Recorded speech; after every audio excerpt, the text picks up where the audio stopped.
আশা করছি আজকের এপিসোড আপনাদের অনেক ভালো লাগবে। বেশি কথা না বলে সবার আগে চলে যাব আজকের প্রথম ঘটনায়।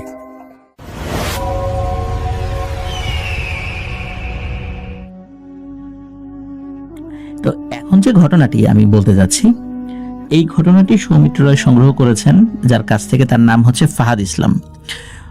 আর এই ঘটনাটি শরীয়তপুর জেলার গোসাইরহাট উপজেলার আলোয়ালপুর ইউনিয়নের একটি ঘটনা। ওই ফাহাদ ইসলামের বাড়িও ওখানে। আর ঘটনাটির সময়কাল 2021 সালের বর্ষাকালের একদম শেষ দিকে, যখন খালবিলের পানি অনেকটা কমে এসেছে। তো ওনাদের যেখানে বাড়ির সামনে একটি পুকুর রয়েছে, পুকুরের সামনে আবার একটা রাস্তার আবার অপর পাশে বিলের শুরু। তো যেখান থেকে বিলের শুরু, সেখান থেকে প্রায় 200 মিটার এগিয়ে গিয়ে বিলের মাঝে উঁচু করে ঢিবির মতো করে বেশ খানিকটা জায়গা নিয়ে একটি কবরস্থান রয়েছে। সেখান থেকে আরও খানিকটা সামনে এগিয়ে আরও একটি একই রকমভাবে ঢিবি করা বেশ খানিকটা জায়গা নিয়ে কবরস্থান, এবং তার থেকেও প্রায় 300 মিটার সামনে আরও একটি কবরস্থান। মূলত বিলের মধ্যে 3টি কবরস্থান রয়েছে। 3টি কবরস্থানের মধ্যে একটি কবরস্থানে এখনো কোনো কবর নতুন করে দেয়া হয়নি, অন্য 2টি কবরস্থানে কবর দেয়া শুরু হয়েছে। একটিতে বেশি কবর, অন্যটিতে 3 থেকে 4টি কবর হয়েছে এখন পর্যন্ত, এমনটাই জানিয়েছেন। আর ঘটনার দিন রাতের বেলা এই ফাহাদ ইসলাম এবং উনি ওনার এক কাজিনকে সাথে নিয়ে তারা মাছ ধরতে যান। ওই সময়টাতে গ্রামের বিভিন্ন শ্রেণী পেশার মানুষ যারা মাছ ধরে না, তারাও রাতের বেলা মাছ ধরতে বের হয়, হাতে একটি টর্চ লাইট এবং ট্যাটা নিয়ে। এটা বলা যায় যে মানুষের একটা শখের জায়গা থেকে মানুষ সেটা করে থাকে।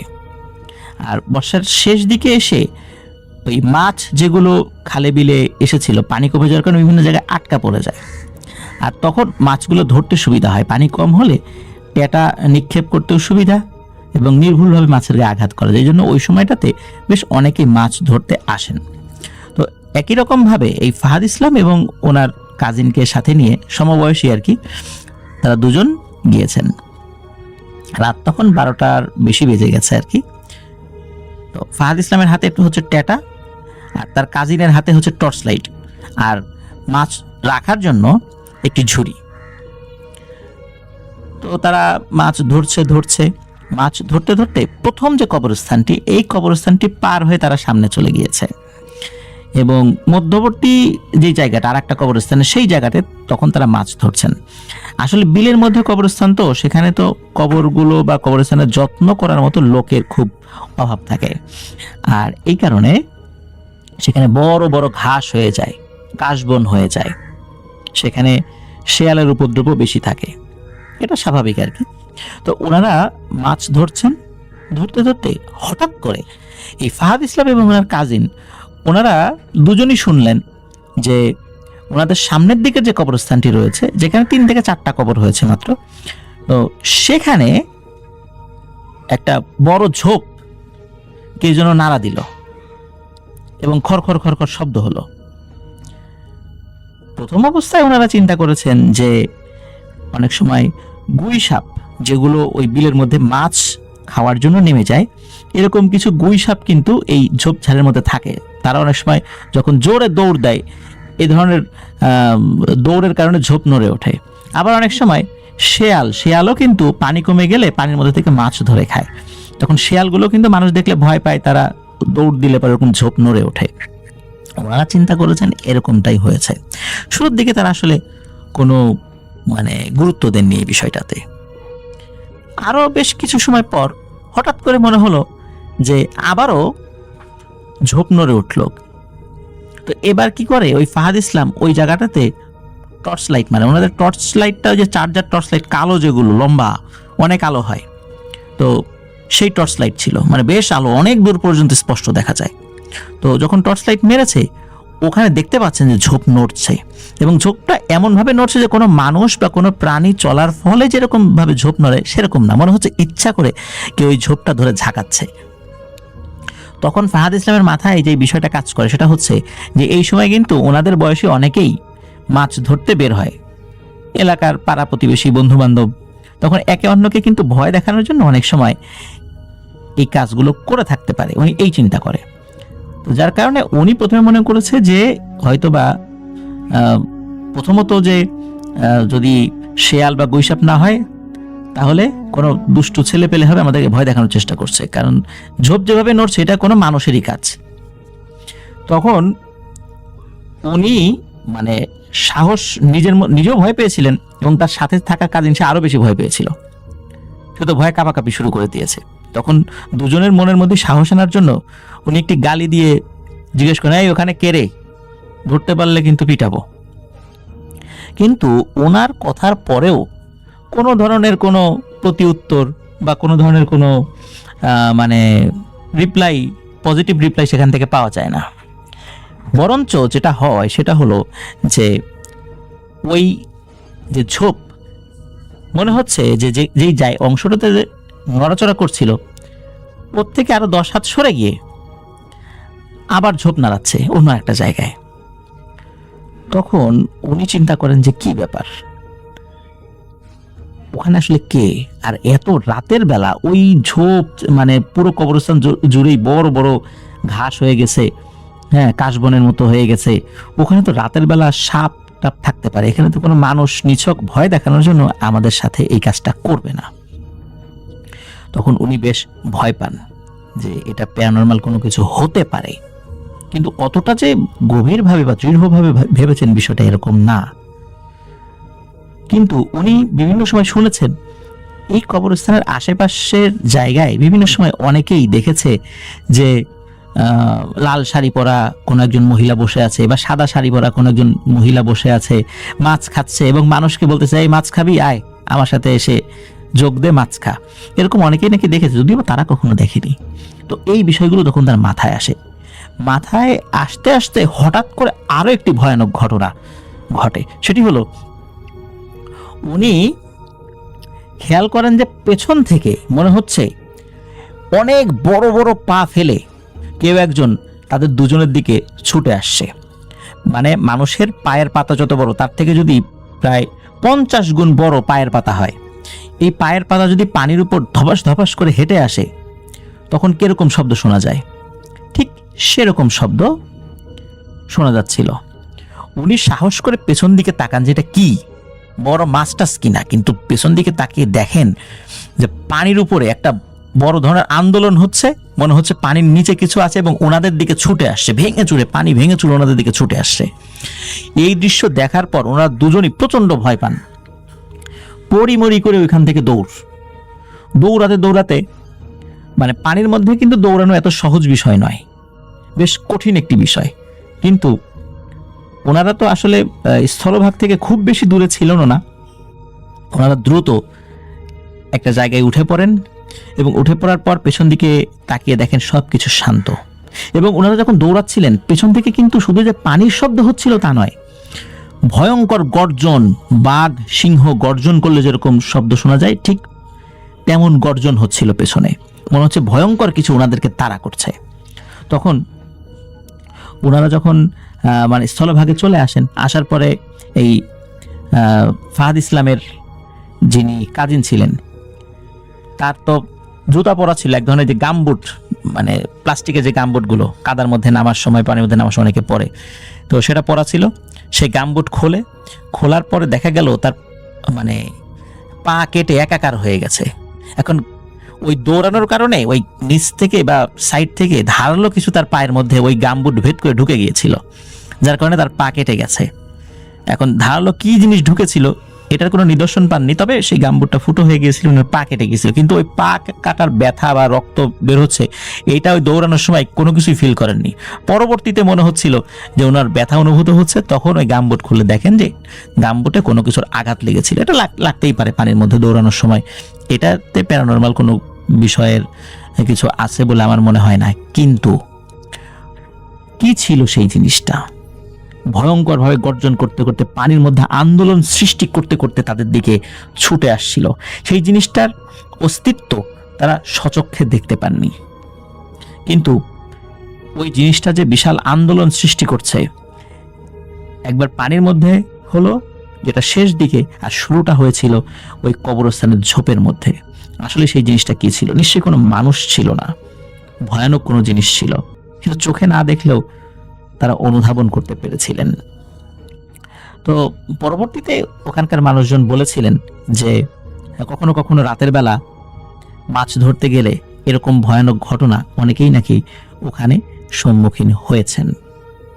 তো এই ঘটনার পরে তাদের সাথে মানে অসুস্থতা হয়ে যাওয়ার মতো কোনো ঘটনা ঘটেনি, জাস্ট একজনের পা কেটে গিয়েছিল, এটাই ছিল মানে কোনো একটা দুর্ঘটনার মধ্যে এটা ঘটে যাওয়া একটি ঘটনা।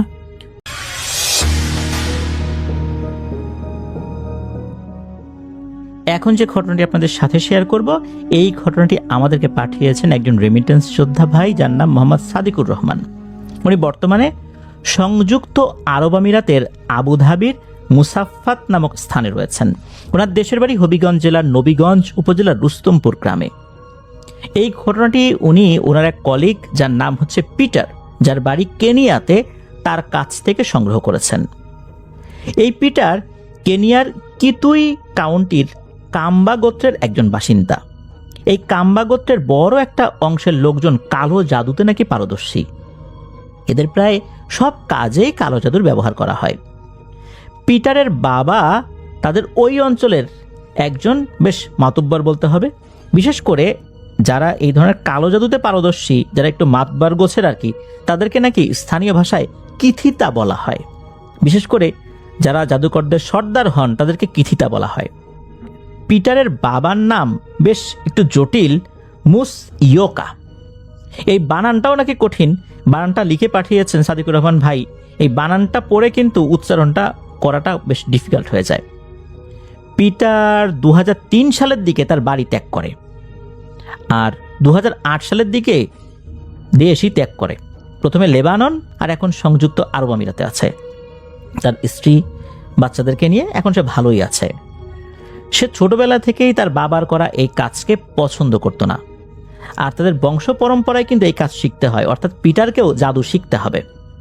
কিন্তু ও যেহেতু এটা পছন্দ করতো না, যার কারণে পিটার বাড়ি থেকে পালিয়ে কেনিয়ার রাজধানী নাইরোবিতে চলে যায়। সেখানে যাবার পর এই পিটার তার সাথে কাজ করা একটা মেয়েকে পছন্দ করে বিয়ে করে। বিয়ে করার কিছুদিন পর তার বাবা খোঁজ পেয়ে তাকে নিতে আসলে সেখান থেকে পালিয়ে স্ত্রী সহ লেবাননে চলে যায়। এর ভিতরে আরো অনেক কিছু হয়ে গেছে যেগুলো আসলে পিটার শেয়ার করতে চায় না। এগুলো শেয়ার করলে তার বাবাকে মানুষের কাছে ছোট করা হবে। তো বিয়ের পরে তার বাবার আসলে দেখা যাচ্ছে যে এমন কিছু চিন্তা ভাবনা আসে যে পিটারকে ওই স্ত্রী থেকে সরিয়ে আনতে হবে। তারপর দেখা যাচ্ছে যে পিটারের এমন কিছু ক্ষতি করেছেন, যার কারণে পিটার কি করেছেন, পিটার সৃষ্টিকর্তার কাছে নালিশ দিয়ে রেখেছেন। নিজের চোখে দেখা তার বাবার 3টি কাজ শেয়ার করেছেন। তো সেগুলোই এখন আপনাদের সাথে শেয়ার করব। এক রাতে পিটারের পরিবার সবাই খাবার খেয়ে বসে আছে, গল্পগুজব করছে। হঠাৎ করে বাড়ির বাইরে থেকে পিটারের বাবার নাম ধরে কেউ একজন ডাকে। ডাক শুনে পিটারের বাবা বের হলে দেখা গেল একই গ্রামের একজন ব্যবসায়ী ভাই এসেছেন, যার সাথে আগে থেকেই পিটারের বাবা পূর্ব পরিচিত ছিলেন আর কি। ওই লোকটা কান্নাকাটি করছে। পিটার বাবা জিজ্ঞেস করে হয়েছেটা কি? তখন সেই ব্যক্তি বলেন যে ভাই আমার তো সব শেষ। তখন পিটার বাবা বলেন যে কি হয়েছে বলেন খুলে। তখন উনি বলছেন ভাই আপনি তো জানেন আমার 2টা ব্যবসা আছে, চালের ব্যবসা আর সবজির ব্যবসা। বেশ কিছুদিন আগে আমি বেশ বড় 2টা চালান তুলেছিলাম আমার গোডাউনে। আমার অর্জিত সম্পদের প্রায় 1/3 আমি বিনিয়োগ করেছি সেখানে। কয়েকটি বড় অর্ডার ছিল, এই কারণে আমি লাভের আশায় কাজটি করেছিলাম। কিন্তু আজ সন্ধ্যার পরে হঠাৎ আমার 2টি গুদামে আগুন লেগে সব পুড়ে ছাই হয়ে গেছে। আমার সন্দেহ কেউ একজন শত্রুতা করে এই কাজটি করেছে। এখন আপনি আমাকে সাহায্য করেন। সব শুনে পিটার বাবা বলেন ঠিক আছে আপনি অপেক্ষা করেন, আমি আসতেছি। এই বলে তিনি ঘরে গিয়ে পিটারকে বললেন চল এই মুহূর্তে একটা আসন করা লাগবে। যেহেতু পিটার পরিবারের বড় সন্তান আর একমাত্র ছেলে, তাই তার বাবার অবর্তমানে তাকেই সব দায়িত্ব পালন করতে হবে। আর এই কারণেই পিটারকে তার বাবা সবসময় সাথে রাখতেন। পিটারকে নিয়ে আর সেই লোকটিকে নিয়ে পিটার বাবা চলে যান তাদের আসনের ঘরে।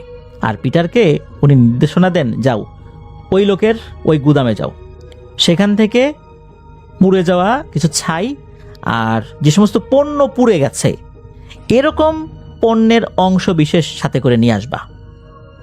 আর ওই যে লোকটা যিনি আসছেন তাকে বললেন যে আপনি আপনার কিছু ব্যবহৃত কাপড় আর শরীরে 2 ফোঁটা রক্ত আমাকে দিবেন। পিটারকে একটা মন্ত্র শিখিয়ে দিলেন তার বাবা, সাথে 1 বাটি মাটি দিলেন, বললেন ছাই আর পুড়ে যাওয়া পণ্য ওঠানোর সময় এই মন্ত্র কিন্তু পড়তে হবে। যদি এগুলো হাতে নেওয়ার পরে পরিবেশ শান্ত থাকে তাহলে ভালো, আর যদি কোনো অস্বাভাবিক কিছু লক্ষ্য করা যায় তাহলে এই মন্ত্র পাঠ বন্ধ না করে যে অবস্থায় থাকবে সেই অবস্থায় উল্টো হেঁটে চলে আসতে হবে। আর যদি কোনো কিছু তাকে বাধা দেয় তাহলে যেন মন্ত্র পড়তে পড়তে এই বাটিতে থাকা মাটি দিয়ে একটা বৃত্ত এঁকে এর ভিতরে চোখ বন্ধ করে বসে থাকে। পিটার গুদামে গিয়ে সব সংগ্রহ করার পর যখন চলে আসবে তখন শুরু হয় মনে হচ্ছে বিশাল এক ঝড়। এই বুঝি পিটারকে উড়িয়েই নিয়ে যাবে। ওই গোডাউনের মধ্যে এমন ঝড় শুরু হয়ে গেছে। পিটার চিন্তা করছে নিঃসন্দেহে এটা স্বাভাবিক কিছু না। তবুও মন্ত্র পড়তে পড়তে আসার জন্য সে চেষ্টা করতে থাকে। একটা পর্যায়ে তার কাছে মনে হলো বাতাস তাকে খুব শক্তভাবে চারদিক থেকে চাপ দিচ্ছে। সে কোনো দিকেই এখন আর যেতে পারছে না। তখন সে তার বাবার দেয়া মাটি দিয়ে চারদিকে বৃত্ত এঁকে চোখ বন্ধ করে বসে থাকে। তখন হঠাৎ করে মনে হলো একটা নরম কিছু তার চোখের উপর এসে পড়ল, আর সে মাটি থেকে উপরে উঠে গেল। সে চোখ খোলার চেষ্টা করলেও খুলতে পারছিল না। তখন একটা গম্ভীর আওয়াজ, যা তার বাবার আওয়াজের মতো ছিল, তবে এটি খুব মোটা ছিল, বলে ওঠে, আমি হাত সরানোর আগ পর্যন্ত চোখ খোলার চেষ্টা করবে না। কিছুক্ষণের মধ্যে হঠাৎ করে হাত সরে গেল। পিটার চোখ খুলে দেখলো তার বাবার সামনে সে বসে আছে। তখন তার বাবা তাকে জিজ্ঞেস করলো, কি ভয় পেয়েছো? পিটার বলল, না ভয় পাই নাই, তবে কে ছিল যে আমাকে এখানে নিয়ে এলো? তখন তার বাবা তাকে উত্তর দিল, এটা আমার ছায়া। এটা বাবার ছায়া, এটার অর্থ কি? তখন কিন্তু পিটারটা বুঝতে পারেনি, তবে এই বিষয় নিয়ে সে আর প্রশ্ন করেনি। কিছুক্ষণ পরে সেই লোকটা সবকিছু নিয়ে এলো। পিটার বাবা লোকটার কাছ থেকে সবকিছু নিয়ে তাকে বললেন যে আপনি পাশের রুমে বসেন, আমি আপনাকে ডাকবো। তখন পিটারের বাবা ছাই, পুড়ে যাওয়া পণ্যের অংশ বিশেষ, তারপর লোকটার জামা আর কয়েক ফোঁটা রক্ত একত্র করে একটা পাত্রের মধ্যে রেখে দিলেন, আর একটা পুতুলের সামনে হাত জোর করে মন্ত্র পড়তে শুরু করলেন। তখন হঠাৎ পুতুলের চোখগুলো দপ করে চলে উঠল। পিটার বলল যে আমার কাছে মনে হলো পুতুলটা জীবন্ত হয়ে উঠেছে। তখন নাকি পিটারের বাবা পুতুলটিকে সবকিছু বলল যে ঘটনা কি হয়েছে। তখন নাকি পুতুল কয়েক সেকেন্ডের জন্য চোখ বন্ধ করে আবার দপ করে চোখ জ্বলে ওঠে, আর ওই পুতুলের ভেতর থেকে কথা বলা শুরু হয়ে গেল। পুতুলটা বলল, এই লোকটার এক প্রতিবেশী দোকানদার হিংসা করে এক তান্ত্রিকের মাধ্যমে কালো জাদু করিয়েছে।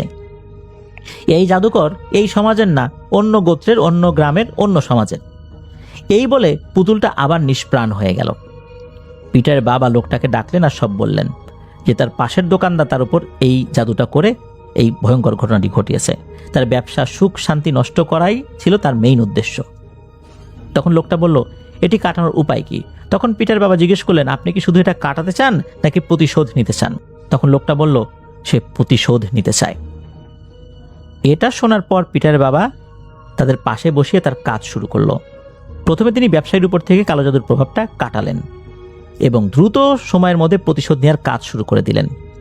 তিনি একটা পাত্রের মধ্যে পানি নিলেন, আর সেখানে কিছু কালো মাটি এবং ওই পুতুলের শরীরের একটা সুতা, ওই পুতুলের কিন্তু জামা কাপড় পরানো ছিল, ওই জামার একটা সুতা কেটে সে ওই পানিতে দিল।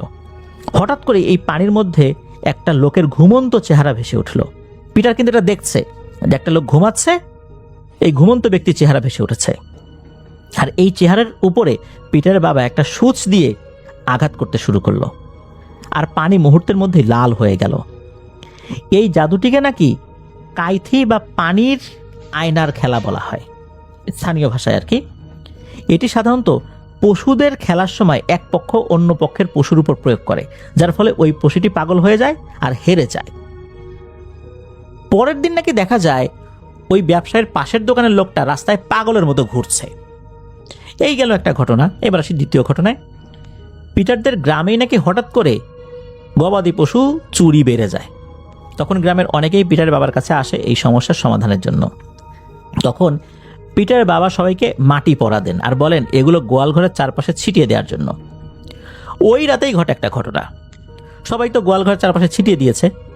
তো ওই রাতে কোনো একজন বাড়ির যে গোয়াল আছে ওখান থেকে চিৎকার চেঁচামেচির শব্দ শোনা গেল।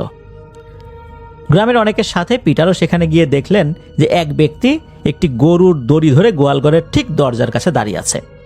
লোকটা এমনভাবে দাঁড়িয়েছিল সে যেন কোনো পাথরের মূর্তি।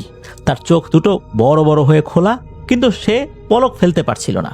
মনে হচ্ছিল সে অনেক চেষ্টা করছে পলক ফেলার জন্য, কিন্তু পারছে না। গরুটির দড়ি তার হাতে ধরা, কিন্তু সে এক কদমও নড়তে পারছিল না। গ্রামের লোকজন তাকে ধাক্কা দিলেও সে নড়ছিল না, এমনকি পড়েও যাচ্ছিল না।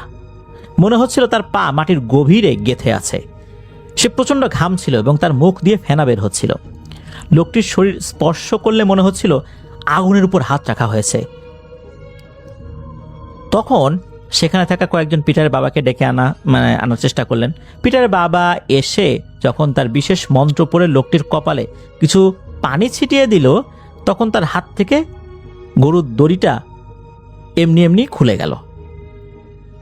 ওই লোকটি তখন হঠাৎ মাটিতে আছড়ে পড়ল, জ্ঞান হারালো। কিছুক্ষণ পর জ্ঞান ফিরলে সে যা বলেছিল তা শুনে সবার রক্ত হিম হয়ে গিয়েছিল। সে আসলে চোর। এই গ্রামে হঠাৎ করে এই যে চুরির কাজগুলো সেই করছিল। সে যখন এই বাড়িতে চুরি করতে এসেছে, যখন এই গরুটা নিয়ে এসে বের হতে চেয়েছিল, হঠাৎ দেখলো তার সামনে এক বিশাল আগুনের দেয়াল দাঁড়িয়ে আছে। সে যেদিকেই যেতে চাচ্ছিল সেদিকেই সেই দেয়াল তাকে ঘিরে ধরছিল। সে আরো বলল, হঠাৎ সে দেখতে পায় তার পায়ের নিচের মাটি সরে গিয়ে হাজার হাজার বিষাক্ত সাপ কিলবিল কিলবিল করছে। সে এক পা বাড়ালেই সাপে কামড়াবে, এই ভয়ে সে স্থির হয়ে দাঁড়িয়েছিল। আর তার কানে বারবার এক গম্ভীর কণ্ঠস্বর ভেসে আসছিল, তুই যদি এক চুল নড়িস তবে এই সাপ তোকে গিলে খাবে। ছোট্টি কান্নাকাটি করে ওখানে উপস্থিত সবার কাছে পা ধরে ক্ষমা চায় এবং স্বীকার করে যে সে অন্যায় করেছে, তাকে যেন সবাই ক্ষমা করে দেয়। পিটার বলেছিল তার বাবা এক বিশেষ জাদু ব্যবহার করেছিল। এটাকে স্থানীয় ভাষায় উঙ্গু বলা হয়। এটি সাধারণত শত্রুকে থামিয়ে রাখা বা চোর ধরার জন্য খুব পরিচিত কেনিয়ার একটা জাদু, যা এই কাম্বা গোত্রের মাঝে প্রচলিত রয়েছে। এই জাদুটা শুধু মানুষকে ভয় দেখিয়ে স্থির করে রাখে। এবার আসি তৃতীয় ঘটনায়। একদিন এই কিতুই জেলার এক সম্ভ্রান্ত কাম্বা পরিবার প্রধান পিটারের বাবার দরজায় হাজির হলো। তিনি ছিলেন বৃদ্ধ। তিনি পিটারের বাবাকে ডেকে বের করলেন আর কাঁদতে কাঁদতে বললেন যে, দেখুন, আমার পরিবারটাকে বাঁচাতে হবে। আমার পরিবারে 5টা ছেলে ছিল, কিন্তু আজ আমার মাত্র একটা ছেলে বেঁচে আছে। ওই বৃদ্ধের চোখে মুখে ছিল চরম আতঙ্ক। বৃদ্ধ লোকটি কাঁদতে কাঁদতে বললেন, আমার 5 ছেলের মধ্যে 3 বছরের ব্যবধানে 4 ছেলের মৃত্যু হয়েছে। অনেক তান্ত্রিকের কাছে গিয়েছি, তারা কেউ কিছুই বলতে পারেনি। সবাই বলেছে এসব স্বাভাবিক। আবার কেউ কেউ বলেছে কোনো জিনের আক্রমণ। তবে জিনের আক্রমণ থাকলেও এখন তো কোনো জিনের উপস্থিতি বোঝা যাচ্ছে না। এই করে করেই 4টি সন্তান হারিয়েছে। এখন আপনার কাছে এসেছি, আপনি কিছু একটা করেন। তখন পিটারের বাবা জিজ্ঞেস করলেন, ছেলেগুলো কিভাবে মারা গেল আমাকে একটু বিস্তারিত বলেন, তাহলে বুঝতে সুবিধা হবে। তখন ওই বৃদ্ধ বলতে শুরু করলেন যে প্রথম ছেলেটা কিভাবে মারা গেছে। প্রথম ছেলে একদিন মাঠ থেকে কাজ শেষ করে বাড়িতে আসে। বাড়ির প্রবেশ মুখে এসে সে হঠাৎ করে বুকের উপর হাত দিয়ে চিৎকার করতে থাকে। সবাই দৌড়ে গেলে দেখা গেল যে ছেলেটা এবার মাটিতে পড়ে গড়াগড়ি দিচ্ছে আর কিছু বলার চেষ্টা করছে। এইভাবেই সে মারা যায়। তার বুকে এবং পিঠে ছিল 2টি হাতের চাপের চিহ্ন। দেখে মনে হচ্ছিল কেউ যেন বড় 2টি হাতের পাঞ্জা দিয়ে তার বুক আর পিঠে চাপ দিয়ে রেখেছিল। এইভাবেই সে মারা গিয়েছিল। ওই সময়ই দ্বিতীয় ছেলের মৃত্যু কিভাবে হলো, এবার বৃদ্ধ লোকটি বললেন, তার ছেলেটা খুব ভালো সাঁতারও ছিল। তাদের এলাকায় সাঁতার প্রতিযোগিতায় সে বেশ কয়েকবার জয়লাভ করেছে, কিন্তু সে একদিন হঠাৎ পানিতে ডুবে মারা যায়। যারা তার মৃতদেহ উদ্ধার করেছিল তারা বলে যে ছেলেটিকে কেউ গলা টিপে মেরেছে, তাও আর পানির ভেতরে, কেননা তার গলায় ছিল বড় বড় আঙ্গুলের দাগ। তৃতীয় ছেলেটা কিভাবে মারা গেল, এই ছেলেটা একদিন তার ছুরিতে ধার দিচ্ছিল। হঠাৎ করে তার মা দেখে সে বিড়বিড় করে কিছু একটা বলছে। তার মা তাকে জিজ্ঞেস করলো, কিরে বাবা, কি বলতেছিস? সে পেছন দিকে ফিরে তাকিয়ে চোখ বড় বড় করে একটা বিশ্রী হাসি দিয়ে নিজের গলা নিজে কেটে ফেলল। এভাবেই সে মারা গেল। চোখের সামনে নিজের সন্তানকে এভাবে শেষ হতে দেখলেন। সে কেন ছুরিতে ধার দিচ্ছিল, বিড়বিড় করে কি পড়ছিল, এটা তো বুঝতে পারলেন যে এটা স্বাভাবিক কোনো কিছু না। চতুর্থ ছেলে, এই ছেলেটা তৃতীয় ছেলের মৃত্যুর একদিন পরে রাতের বেলা হঠাৎ করে ঘুমের ভেতরে চিৎকার চেঁচামেচি শুরু করে দেয়। মা বাবা গিয়ে দেখলেন যে তার সারা শরীর ক্ষত বিক্ষত হয়ে আছে, রক্ত ঝরছে। মা বাবাকে দেখে সে চিৎকার চেঁচামেচি থামিয়ে হঠাৎ করে অট্ট হাসি শুরু করলো।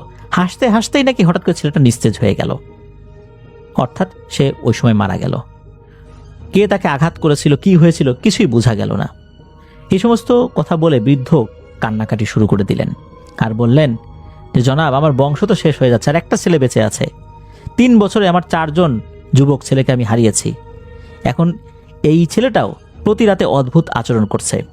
সে মাঝরাতে কবরের দিকে দৌড়ে যেতে চায় আর বলে কেউ একজন তাকে ডাকছে।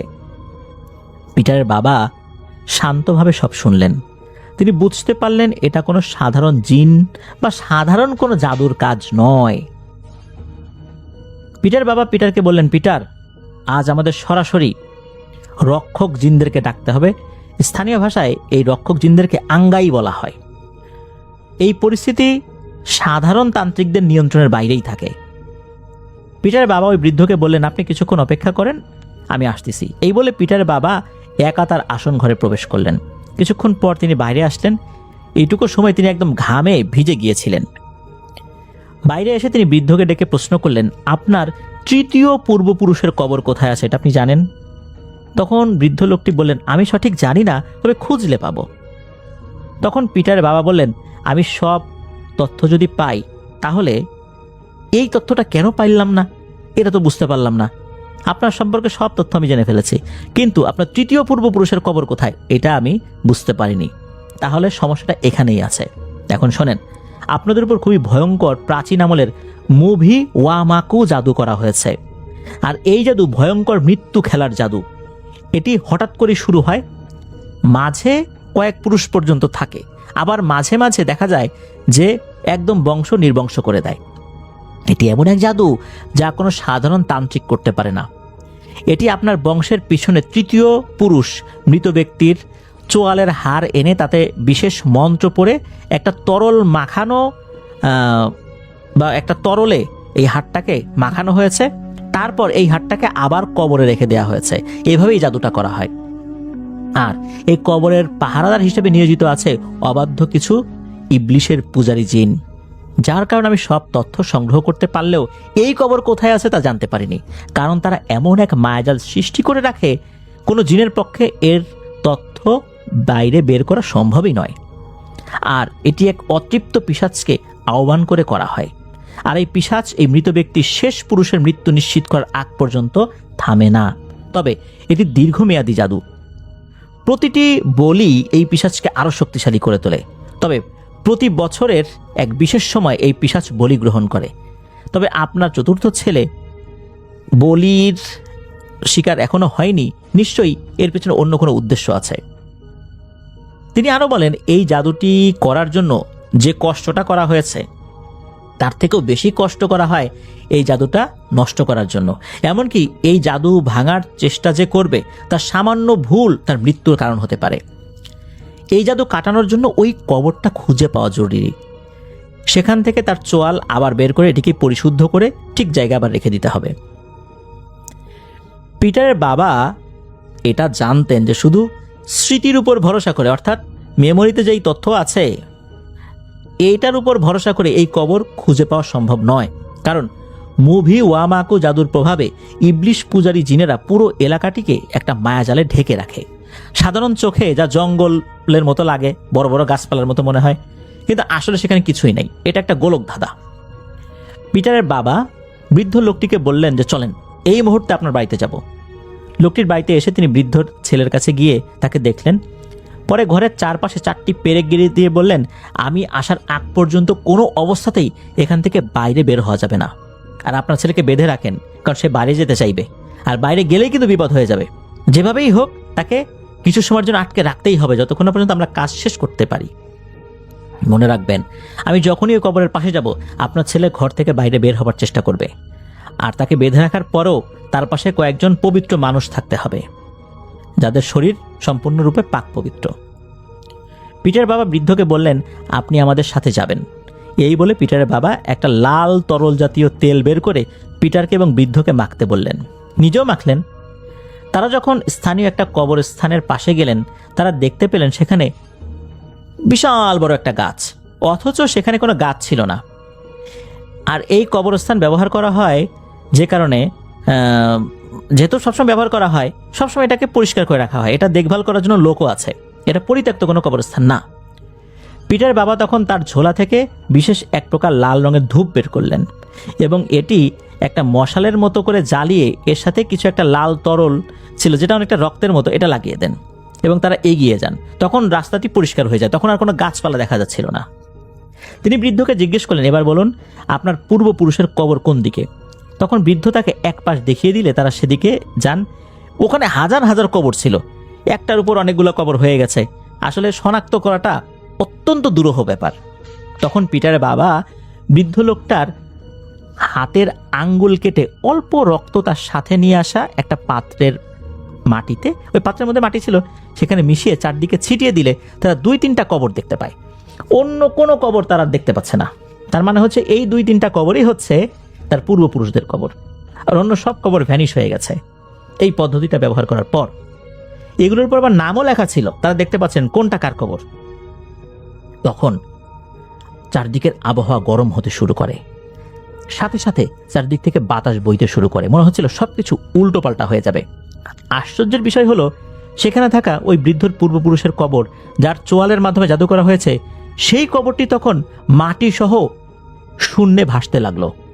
মাটি থেকে প্রায় 3-4 হাত উপরে শূন্যে মাটি সহ ভাসছে, মানে পুরো কবরটা মনে হচ্ছে মাটির ভিতর থেকে উঠে গেছে। এটা দেখে বৃদ্ধ কান্নাকাটি শুরু করে দেন। তিনি ভেবেছিলেন হয়তো তার ছেলেকে আর বাঁচানোই যাবে না। তখন পিটারের বাবা পিটারের হাতে থাকা একটা কোদাল শাবল দিয়ে বললেন, কিছুক্ষণের মধ্যেই এই কবরটি আবার স্বাভাবিক হয়ে যাবে, একদম স্বাভাবিক কবর যেভাবে থাকে ওভাবে হয়ে যাবে। এটা যখন শান্ত হয়ে যাবে, এটি শান্ত হওয়ার সাথে সাথে তুমি কবর খোঁড়া শুরু করবে। তোমার কোদালের সামনে যেই আসুক না কেন একদম কেটে ফেলবে, কোদালের কোপ কিন্তু থামাবে না। এই বলে পিটারের বাবা মন্ত্র পড়তে শুরু করলেন, আর পিটার কোদাল হাতে দাঁড়িয়ে পড়ল। বৃদ্ধ শাবল নিয়ে দাঁড়িয়ে আছেন। কিছুক্ষণ পর তারা দেখেন কোথা থেকে 2-3টা আগুনের গোলা এসে কবরের ভেতরে প্রবেশ করলো, আর সাথে সাথে এক আত্মচিৎকার ভেসে আসে। কিছুক্ষণ পর আগুনের গোলাগুলা বেরিয়ে আসে, কিন্তু তখন এই গোলার হাত ছিল আর তাদের হাতে ছিল 3টা সাপ, অর্থাৎ এই গোলাগুলোর হাত দেখা যাচ্ছিল, তাদের প্রত্যেকের হাতে 3টা করে সাপ ছিল। এই সাপগুলোর আবার মাথা ছিল 2টা, কোনটার আবার 3টা। এগুলো নাকি নড়াচড়া করছিল। এরপরেই কবরের মাটির সাথে এগুলো মিশে যেতে লাগলো, আর সাথে সাথে পিটার কবর খোঁড়া শুরু করলো। প্রথম আঘাতে পিটার দেখলো যে তার মা কোদালের সামনে বলতেছে, বাবা তুই আমার উপর কিভাবে কোদাল চালাবি? এই দেখে পিটার পিছু হটতে চাইলে বৃদ্ধ তখন শাবল দিয়ে আঘাত করলো। পিটারের মা তখন গায়েব হয়ে যায়। পিটার বুঝতে পারে এটি একটি মায়াজাল। পিটার আবার খুঁড়তে শুরু করে। পিটার শুনতে পারে তার মা তার কানে কানে বলছে, বন্ধ কর, আমার খুব কষ্ট হচ্ছে। যখন পিটার কোদাল রাখতে যাবে তখন পিটার বাবা বলেন, পিটার খবরদার, কারো কথা কিন্তু শুনিস না, এখন কিন্তু অনেক কিছু শুনতে পাবি, এসব কিছুই ভুল, এই সময় কেউ এখানে আসতে পারবে না, আমাদের হাতে সময় অল্প। তখন পিটার এবং ওই বৃদ্ধ একসাথে কাজ শুরু করে। তারা তখনও অনেক কিছু ইমাজিন করছিল, তারা বিভিন্ন জিনিস দেখছে, তবে এদিকে তখন আর তারা মন দিচ্ছিল না। কিছুক্ষণের মধ্যে কবর খনন করা হয়ে যায়। পিটার বলে এই অল্প সময়ে এই কবর খোঁড়া ছিল অসম্ভব, তারপর কিভাবে যেন হয়ে গেছে। তারা দেখে ভিতরে একটা কফিন রয়েছে, কিন্তু কফিনের ঢাকনা নেই, আবার ভিতরে কোনো মাটিও নেই। এতক্ষণ যে মাটি ভাসমান অবস্থায় ছিল, কিন্তু ভিতরে কোনো মাটি দেখা যাচ্ছে না সেভাবে। আর একটা ডেড বডি দেখা যাচ্ছে, ওই ডেড বডি কোনো রকমের কোনো পচন ছিল না ওই ডেড বডিতে, মনে হচ্ছে মাত্র কবর দেওয়া হয়েছে, মনে হচ্ছে মৃত ব্যক্তি হাসছে, এমন একটা অবস্থা। পিটার বুঝতে পারলেন এই কবরটা অনেক আগের। এই যে তারা যে দেখছে এটাও মনে হচ্ছে একটা গোলক ধাঁধা। পিটারের বাবা তখন দ্রুত কাছে চলে আসে, বৃদ্ধের হাত থেকে শাবল নিয়ে কফিনের দিকে মারলেন। তখন আর একটা ঘটনা ঘটল। তখন এই পিটার দেখে যে এখন তো কফিনের উপরে ঢাকনা আছে, আর যখন কফিনের উপরে ওই শাবলটা মেরেছে তখন দেখতে পেল শাবলটা কফিনের উপরের অংশ ভেদ করে ভেতর দিকে চলে গেছে। অথচ এতক্ষণ কিন্তু পিটার এবং বৃদ্ধ ঢাকনাটা দেখেই নাই। পিটারের বাবা তখন চিৎকার করে বলেন, পিটার সাবধান, আমাদের সময় কিন্তু শেষ হতে চলছে, তাড়াতাড়ি ঢাকনা সরিয়ে লাশের চোয়াল নিয়ে আয়। তখন পিটার এবং ওই বৃদ্ধ অনুভব করলো তাদের চারপাশে একটা যে বেষ্টনী দেওয়া আছে, এই বেষ্টনী ভেদ করে মনে হচ্ছে কোনো দমকা হাওয়া ভেতরে প্রবেশ করার চেষ্টা করছে, কিন্তু পারছে না। বারবার ওই বেষ্টনীর চারদিকে ওই বাতাসটা ঘুরপাক খাচ্ছে, অনেকটা ঘূর্ণিবায়ুর মতো। পিটার ঢাকনাটা খুলল, খোলার পর দেখতে পেল লাশটির কঙ্কাল আছে, কিন্তু একটা মাটির কলস রয়েছে পাশে। কলসটি ছিল রক্তবর্ণের কাপড়ে মোড়ানো, অর্থাৎ লাল কাপড়ে মোড়ানো। পিটার বাবা বলেন, পিটার, কাপড়টা সরাবি না, কাপড়ে হাত না লাগিয়ে কোদাল দিয়ে ওই কলসটি উপরে তুলে আন। পিটার খুব সাবধানে ওই কলসটি উপরে তোলার পর মনে হলো আশেপাশে কিছু ভয়ঙ্কর জন্তু রয়েছে যারা আক্রমণ করার জন্য এগিয়ে আসছে, কিন্তু কি যে এগিয়ে আসছে এটা দেখতে পাচ্ছে না। অনেক সময় দেখা যাচ্ছে যে বড় আকৃতির কোনো প্রাণী যদি গাছপালা ভেঙে দৌড়ে এগিয়ে আসে, যেরকমটা মনে হয় ওই রকম। আর অনেক বাতাস কিন্তু চতুর্দিকে বয়েই চলেছে। পিটারের বাবার মন্ত্রপুত বৃত্তের দেয়াল ভেদ করে আসতে পারছে না। পিটারের বাবা পিটারের কাছ থেকে ওই কলসটি নিয়ে কলসটি ভেঙে ফেললেন। সাথে সাথে দেখা গেল সেই অভিশপ্ত চোয়ালের হাড়, সেটি কালো রঙের এক আঠালো তরলে ডুবেছিল, যা থেকে পচা মাংসের তীব্র দুর্গন্ধ বের হচ্ছিল। কলস থেকে চোয়ালটি বের করার সাথে সাথে চারপাশের তাপমাত্রা মনে হচ্ছে কমে যেতে শুরু করলো। কবরের ভেতর থেকে এক অদ্ভুত পোড়া গন্ধ বের হতে লাগলো, আর তারা দেখলো দূরে ওই বৃদ্ধের মৃত 4 ছেলে দাঁড়িয়ে কান্না করছে। ওই বৃদ্ধ দেখতে পেল যে তার যে 4 ছেলে মারা গেছে দূরে দাঁড়িয়ে কান্না করছে। তারা বৃদ্ধকে বলছে, বাবা আমাদের সাথে আসো, আমাদের খুব একা লাগছে। বৃদ্ধ সেদিকে কান না দিয়ে পিটারের বাবার কাজ দেখা শুরু করলেন। এই দৃশ্য কিন্তু পিটারও দেখছিল, পিটারের বাবাও দেখছিল। তখন পিটার দেখে ওই অবয়বগুলো তখন কি করলো, একটার একটার মধ্যে ঢুকে যাচ্ছে। এই 4টা যখন এক জায়গা হয়ে গেল তখন বিশাল এক দানবে পরিণত হয়, আর এই দানবের শরীরে হাজার হাজার চোখ মিটমিট মিটমিট করছিল। পিটারের বাবা দ্রুত তার ঝোলা থেকে একটি কাচের শিশি বের করলেন, তাতে ছিল আঙ্গাই বা রক্ষক জিনদের দেয়া পবিত্র পানি। এই পানিটা আসলে কিসের পানি এটা পিটারের বাবা বলতে পারেন না। সেই পানি ওই চোয়ালের উপর ঢালতেই কালো তরলটি কালো ধোঁয়ায় পরিণত হয়ে উড়ে যেতে লাগলো। মনে হচ্ছিল চোয়ালের হাড়টি জীবন্ত মানুষের মতো নড়াচড়া করতে শুরু করেছে। হাড়ের দাঁতগুলো একটার একটার সাথে ঘষা লেগে এক ধরনের কর্কশ শব্দ তৈরি করছিল, তা শুনলে মনে হচ্ছিল কোনো পাগল অট্টহাসি দিচ্ছে। হাড়টি থেকে ফিনকি দিয়ে কালো রক্ত বের হতে শুরু করলো। একটা পর্যায়ে চোয়ালটি একদম পরিষ্কার সাদা হয়ে গেল। তখন তারা দেখলো বাইরের পরিবেশ একদম শান্ত, সবকিছু স্বাভাবিক। পিটার বলেছেন এই পানিটা নাকি তার বাবাকে একটা জিন এনে দিয়েছিল। এটা খুবই পবিত্র পানি, কিন্তু কোথা থেকে এনে দিয়েছে সেটা বলেনি। কবরের চারপাশের অন্ধকার কেটে গিয়ে আবার চাঁদের আলো ফিরে এলো। বৃদ্ধ লোকটি অবাক হয়ে দেখলেন সেই কালো হাড়টি এখন সাধারণ সাদা হাড়ে পরিণত হয়েছে। পবিত্র করার পরে পিটারের বাবা হাড়টিকে সরাসরি কবরের মাটিতে রাখলেন না। তিনি বললেন, এই হাড় মাটিতে সরাসরি স্পর্শ করলে এই জাদুর রেশ মাটিতে ছড়িয়ে পড়তে পারে। তিনি তার ঝোলা থেকে একটি শুকনো পশুর চামড়া বের করলেন, হাড়টিকে সেই চামড়ায় জড়িয়ে তার উপর এক ধরনের গাছের পাতা, যেটা স্থানীয় ভাষায় উমুনু বলা হয়, এই পাতা দিয়ে মুড়িয়ে দিলেন। তো এই পাতা নাকি দুষ্ট জিনেদের কাছে বিষ তুল্য। এটা ধরার সাথে সাথে তাদের শরীরে বিষক্রিয়া ছড়িয়ে পড়ে, সুতরাং এটা কেউ ধরতে পারবে না, বিশেষ করে জিনেরা আর কি। মানুষ পারবে, জিনেরা পারবে না। পিটারের বাবা কফিনের ভিতরে চোয়ালটি রাখার সময় একটি অদ্ভুত কাজ করলেন। তিনি হাড়টিকে উল্টো করে রাখলেন, অর্থাৎ দাঁতগুলো থাকবে নিচের দিকে, মাটির দিকে। উনি কিন্তু এভাবে রেখেছেন আর কি। তো মুভি ওয়ামাকো জাদুর শক্তি, যেটা হাড়ের মুখ বা উপরের অংশ দিয়ে করা হয়, এর জন্য এটিকে উনি উল্টো করে রেখেছেন। কবরটি ভরাট করার সময় পিটারের বাবা কোনো তাড়াহুড়া করলেন না, স্বাভাবিকভাবেই করতে বলেছেন। তিনি প্রতিটি স্তরে একটি নির্দিষ্ট নিয়ম মেনে মাটি দিলেন। প্রথমে কিছু ছাই, তারপরে আবার মাটি, তারপরে কিছু পাথর, আর শেষে এসে বৃদ্ধকে বললেন, আপনার হাতের রক্ত মাটির সাথে মিশিয়ে দিন। তো এটা করার পর গর্তটি পুরোপুরি ভরাট করা হলো। পিটারের বাবা উঠে দাঁড়িয়ে বৃদ্ধের দিকে তাকিয়ে বললেন, আপনার তৃতীয় পূর্বপুরুষের কবর নিরাপদ এবং আপনার পরিবারের সবাই এখন নিরাপদ। পাহারাদার জিনেরা তাদের উৎস হারিয়ে ফেরত গেছে, এবার আমরা ফেরত যাব। আপনি এখন আপনার ছেলের কাছে ফেরত যান। পরদিন সকালবেলা তার ছেলেটা যখন ঘুম থেকে উঠলো, সে কিছুই মনে করতে পারে না। তার কাছে মনে হলো সে একটা দীর্ঘ একটা ঘুম দিয়েছে, ঘুমের মধ্যে অনেক দুঃস্বপ্ন দেখেছে, সে ওই ঘুম থেকে জেগে উঠেছে। বৃদ্ধ লোকটি পিটারের বাবার হাতে কৃতজ্ঞতা স্বরূপ কিছু উপহার দিলেন। পিটারের বাবা বৃদ্ধকে বললেন, আপনি কি প্রতিশোধ নিতে চান? তখন বৃদ্ধ বললেন, আমি চাই আমার বা আমার পরিবারের উপর কেউ যেন আর আক্রমণ করতে না পারে। তখন পিটারের বাবা সেই মতো কিছু কাজ করেন। আর পিটার বাবা এমনভাবে কাজ করেছিলেন যে যে ক্ষতি করেছে সে নিজেই নিজের জালে জড়িয়ে যাবে। পিটার বলেন যে এই কথার মানেটা কি, এটা তার বাবাকে জিজ্ঞেস করলে তার বাবা শুধু হাসতেন। তিনি বলেছিলেন যে আমি যাদের মাধ্যমে কাজ করি তাদেরকেও কিছু উপহার দিতে হয়। পিটার বলেছিল যে এই জাদু কাটানোর জন্য তার বাবা এক শয়তানের পূজারী জিনের সাহায্য নিয়েছিলেন। এই জিনের সাথে তার বাবা চুক্তিবদ্ধ, যখন এই ধরনের বলির প্রয়োজন হবে বা কোনো ধরনের যদি বলির প্রয়োজন হয়, পিটারের বাবা সেই জিনকে বলির ব্যবস্থা করে দেবে, আর বিনিময়ে জিনটা পিটারের বাবার কাজে সাহায্য করবে। তবে কিছু কিছু জায়গায় এই জিন নাকি কাজ করতে পারতো না, তখন পিটারের বাবা অন্য জিনদের সহযোগিতা নিত।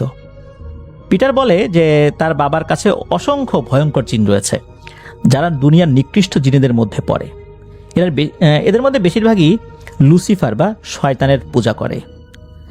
তো এই পর্যন্তই পিটার বলেছিলেন যে এরকম 3টা বিষয় সে নিজের চোখে দেখেছে। এই 3টা বিষয়ের মধ্যে লাস্ট যেই বিষয়টা, এটা সে নিজের হাতেও অনেক কাজ করেছে। একটা পর্যায়ে সে এই জাদুর প্রতি একদম বিরক্ত হয়ে ওঠে, সে এগুলো ছেড়ে দিয়ে চলে যায়। তার বাবা তাকে ফেরত আনার জন্য অনেক চেষ্টা করেছিল, কিন্তু পারেনি।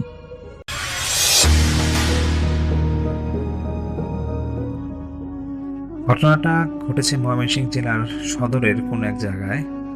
তো আমি নাম বলছি না, এরিয়ার নাম বলছি না। এটা ঘটেছিল 2013 সালের শেষের দিকে, আর আমি এটা শুনি 2015 সালে। যিনি আমাকে ঘটনাটা বলেন ওর নাম ছিল মাইনুদ্দিন। তো মাইনুদ্দিন ভাইয়ের পাশের বাসায় এক ভদ্রলোকের ফ্যামিলির সাথে এই ঘটনাটা ঘটে। সেই ভাইয়ের নাম ছিল সবুজ। তো সবুজ ভাই ওনার একটা নেশা ছিল যে প্রতি বৃহস্পতিবার রাতে উনি ওনার ব্রহ্মপুত্র নদীর পার নাকি ওনাদের বাসার কাছেই ছিল, সেখানে ওনারা মাছ ধরতে যেত এবং 3-4 জন বন্ধু নাকি একসাথে মাছ ধরতো।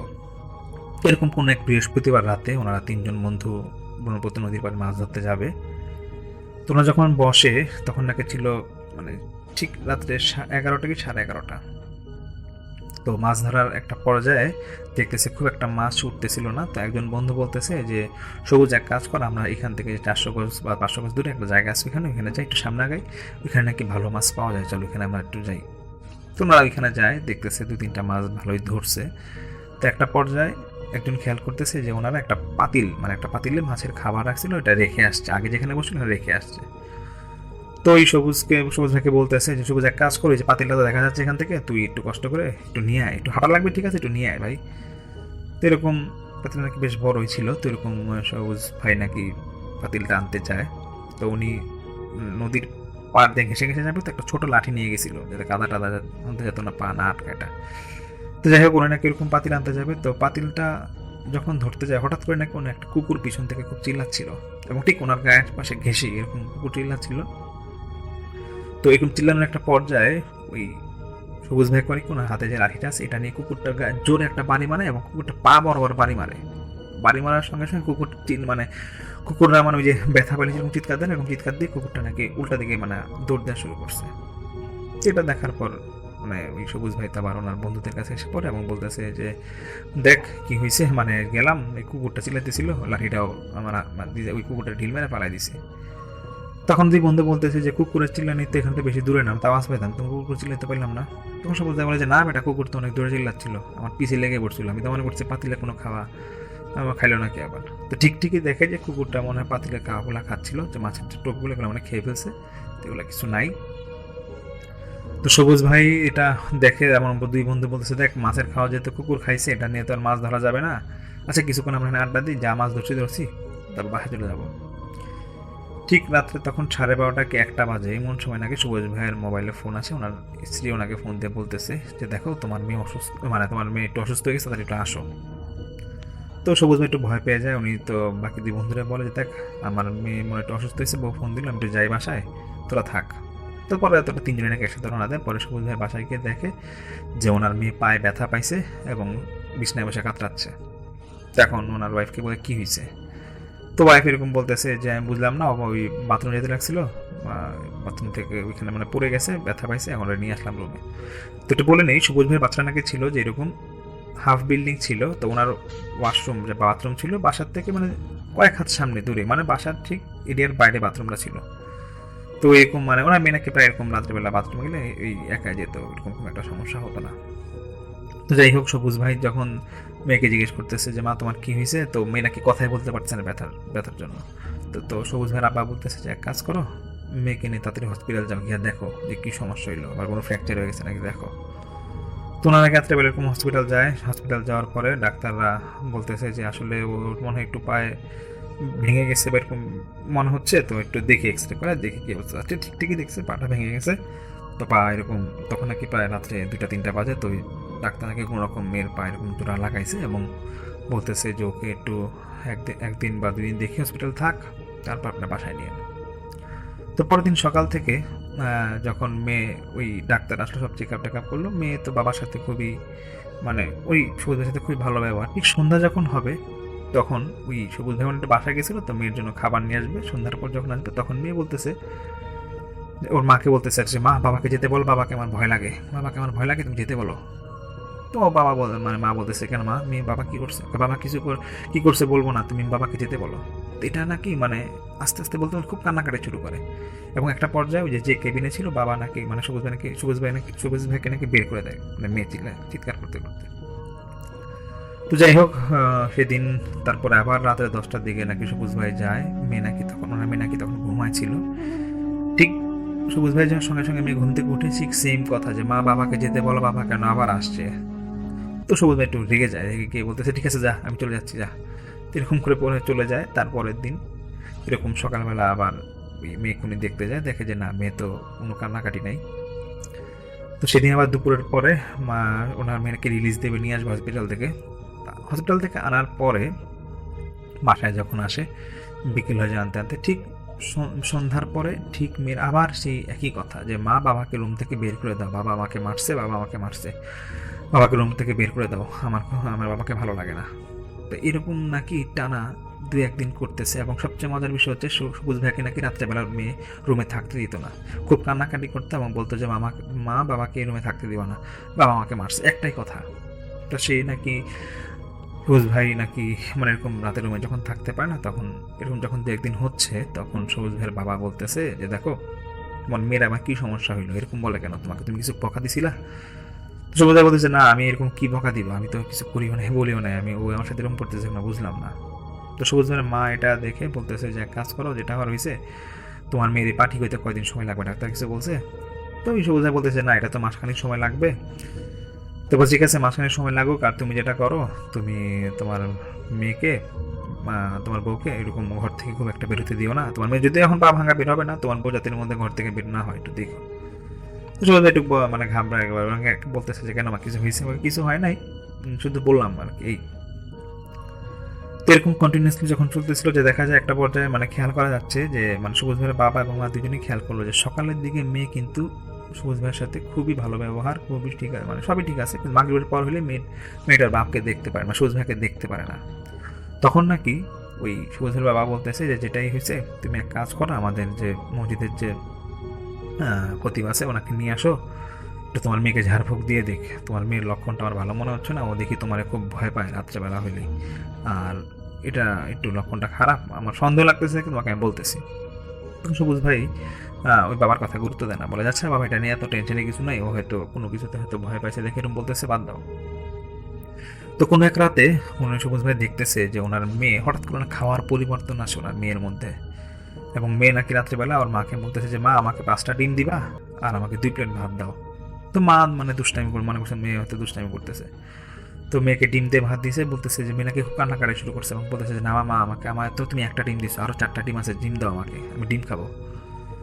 তো এরকম ডিম দিছে, খাইছে। তো এরকম নাকি টানা একটা মানে অভ্যাস হয়ে যাচ্ছিল যে টানা 3-4 দিন এরকম করে ওটা নাকি খাওয়া খুব বেড়ে যাচ্ছিল এবং ও সবচেয়ে বেশি খাওয়াটা খাইতো ঠিক মাগরিবের পর থেকে শুরু করে, এবং ও নাকি প্রায় সময় মাঝরাতে উঠে নাকি এরকম খাওয়া চাইতো মায়ের কাছে যে মা আমাকে চিড়া দাও, আমি কলা খাবো, চিড়া খাবো, এরকম নাকি বলতো। তো এদিকে তো সবুজ ভাই রাতে থাকতে পারে না যেহেতু এই সমস্যা, তো উনিও এটা একটা গুরুত্ব দেয় না। কিন্তু সবুজ ভাইয়ের বাবা এই ঘটনাটা যখন দেখতেছে তখন সবুজ ভাইকে খুব বকাবকি করে বলতেছে যে তুমি মুরব্বীর কথা শোনো না, তোমাকে যেভাবে পারো তুমি কালকেই মসজিদের খতিবের নিয়ে আসবে, আমি ওর সাথে কথা বলবো। তো এরকম মানে ওই যিনি ছিল খতিব বা যিনি বা ইমাম যেটাই ছিল উনি নাকি মানে এরকম ঝাড়ফুঁক দিতে পারতো। তো নিয়ে আসার পরে সেই মেয়েকে দেখে আর কি, মানে সবুজ ভাইয়ের আব্বা ওই খতিব ভাই আমাকে বলে যে আমার নাতিনের এই অবস্থা, কয়েকদিন ধরে ও পায়ে ব্যথা পাচ্ছে, তার ওর আব্বাকে দেখতে পায় না, পুরো ঘটনাটাই খুলে বলে। তো ওই হুজুর বলতেছে যে আচ্ছা ঠিক আছে, এক কাজ করেন, আমি আজকে তো আর এরকম মানে শুনে গেলাম, তা আমি এরকম 2-3 দিন পর আসবো, তো যেটা আপনার দেখেন যে আসলে ও মানে আমি একটা মানে হুজুর নাকি এরকম পরা পানি দিয়ে যায় বলে ওকে এটা খাওয়ান আর দেখেন যে ওর কোনো ইমপ্রুভ হয় নাকি। তো এরকম নাকি পরা পানি দেয় যে দেখেন যে আমি এর কোনো ইমপ্রুভ নাই। সবুজ ভাই আবার হুজুরকে ডেকে আনে, তো হুজুর বলতেছে ঠিক আছে আমি আসতেছি, তো আপনি যেটা করবেন 1-1.5 কেজি মিষ্টি আপনার ঘরে রেখে দিবেন, আমি আসা তারপর আপনার মেয়ের সাথে এরকম কথা বলবো। তো হুজুর নাকি এরকম আসে, আসার পর মেয়েকে বলতেছে ঠিক সন্ধ্যার পর এরকম আসার পর মেয়েকে মিষ্টি দিয়ে বলতেছে যে মা আমি আসছি, তোমার জন্য মিষ্টি নিয়েছি, মিষ্টি খাবা? তুমি বলতেছে হ্যাঁ খাবো। তো দেখতেছি মিষ্টি যে খাচ্ছে মানে 3টা 4টা 5টা মানে অনবরত এরকম নাকি 8-10টা মিষ্টি খাচ্ছে। তারপরে বলতেছে যে হুজুর বলতেছে তোমাকে আমি মিষ্টি আবার পরে দিব, তুমি আমার সাথে কিছু কথা বলতে হবে, বলবা? তো তুমি কি আমার সাথে কথা বলবা? তখন মেয়ে বলতেছে হ্যাঁ বলবো। তো বলতেছে যে তুমি তোমার আব্বুকে ভয় পাবে না, আমাকে বলো তো।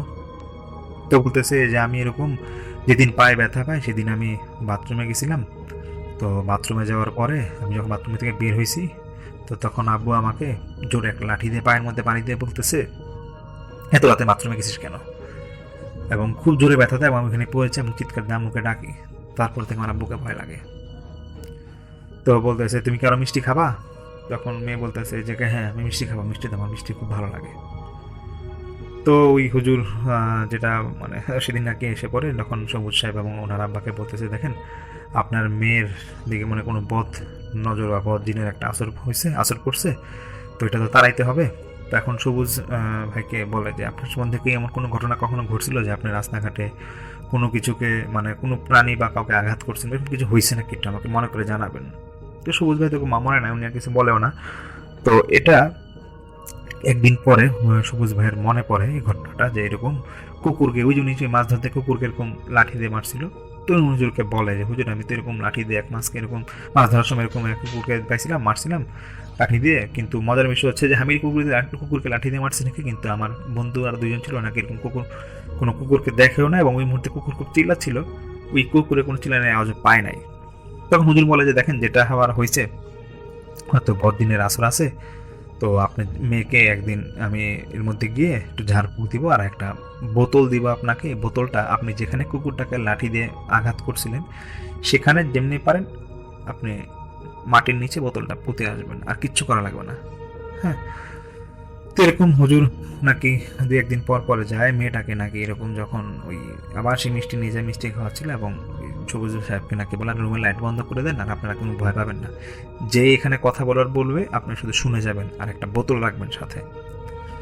তো এরকম ওই হুজুর যে বোতলটা রাখে মানে ওই সমস্যা একটা বোতল নিয়ে বোতল ম্যানেজ করে দেয়, হুজুর নাকি এরকম ওই মুহূর্তে মানে জিন আনার পর বলতেছে যে তুই আর কখনো মেয়েকে সমস্যায় ফেলবি না, আর যদি তুই সমস্যায় ফেলোস তাহলে কিন্তু তোরা কিন্তু মেরে ফেলবো, এরকম অনেক ভয় দেখায়। তো হুজুর কথা বলতে বলতেই ওই সবুজ সাহেব এবং ওনারা নাকি সবাই যারা রুমে ছিল নাকি দেখে যে একটা নীল আলোর মতো নাকি ঘরের চারপাশে কোনার মানে লেজার লাইট যেরকম ঘুরে না, ওই যে চিকন আলো, এরকম নীল একটা আলো ঘরের মধ্যে ঘুরতেছিল, এবং এটা প্রচণ্ড জোরে জোরে ঘুরতেছিল, এবং এটা হঠাৎ করে বোতলটার মধ্যে গিয়ে ঢুকে যায়। এটা বলার পরে হুজুর নাকি কি জানি ছুটা পড়তেছিল এরকম। তো পুরোর সঙ্গে সঙ্গে বোতলটা আটকায়, হুজুর পরে লাইট জ্বালাইতে বলে এবং বলে যে আমি এক কাজ করবো, কালকে ফজরের পর ওই সবুজ সাহেবকে বলে এবং ওনার বাবাকে বলে যে আমি কোন ফজরের পর ওই জায়গাটা যাবো যেখানে আপনার ছেলে কুকুর লাঠি দিয়ে মারছিল, তো আপনার 2জন আমার সাথে গেলে ভালো হয়, তাহলে আমরা 3জন মিলে গিয়ে মাটিতে চাপা দিয়ে আসবো এই বোতলটা। তো ওনার এরকম মাটিতে চাপা দিয়ে আসে বোতলটা, এবং খুব ভালোভাবেই এটা মানে চাপাতে যাতে না বের হতে পারে, মানে বোতলটা যাতে কেউ উঠাতে না পারে। এবং হুজুর বলে যে দেখেন সমস্যা নাই, এরকম যদি 7 দিন যদি এই বোতলটা এরকম জায়গায় ঠিকভাবে থাকে, যে জিন আছে সে আরও কোনো ক্ষতি করতে পারবে না, ও যদি পরে বের হয়ে যায় বোতল যদি কেউ ফালায় তা কোনো ক্ষতি করতে পারবে না। আর শুধু ওই সবুজ সাহেবকে বলে যে আপনি একটা কাজ করবেন যে প্রতিদিন এসে একটু খেয়াল রাখবেন যে এখানে বোতলটা আবার কেউ উঠায় ফেলছে নাকি। তো সবুজ সাহেব নাকি এরকম প্রতিদিন এসে চেক করে যে না দেখে মাটি কেউ খুঁড়ে নাই, বোতলও কেউ উঠায় না। তো ঠিক 7 দিন পর থেকে নাকি ওনার মেয়ের যে পায়ের সমস্যাটা এবং ভালো হয়, এবং দেখতেছে যে না বাবার সাথে আবার আগের মতো ভালো ব্যবহার করে। তো তাও নাকি একটু সময় লাগছিল তো সুস্থ হইতে মেয়েটার। তো এটাই আর কি ঘটনাটা।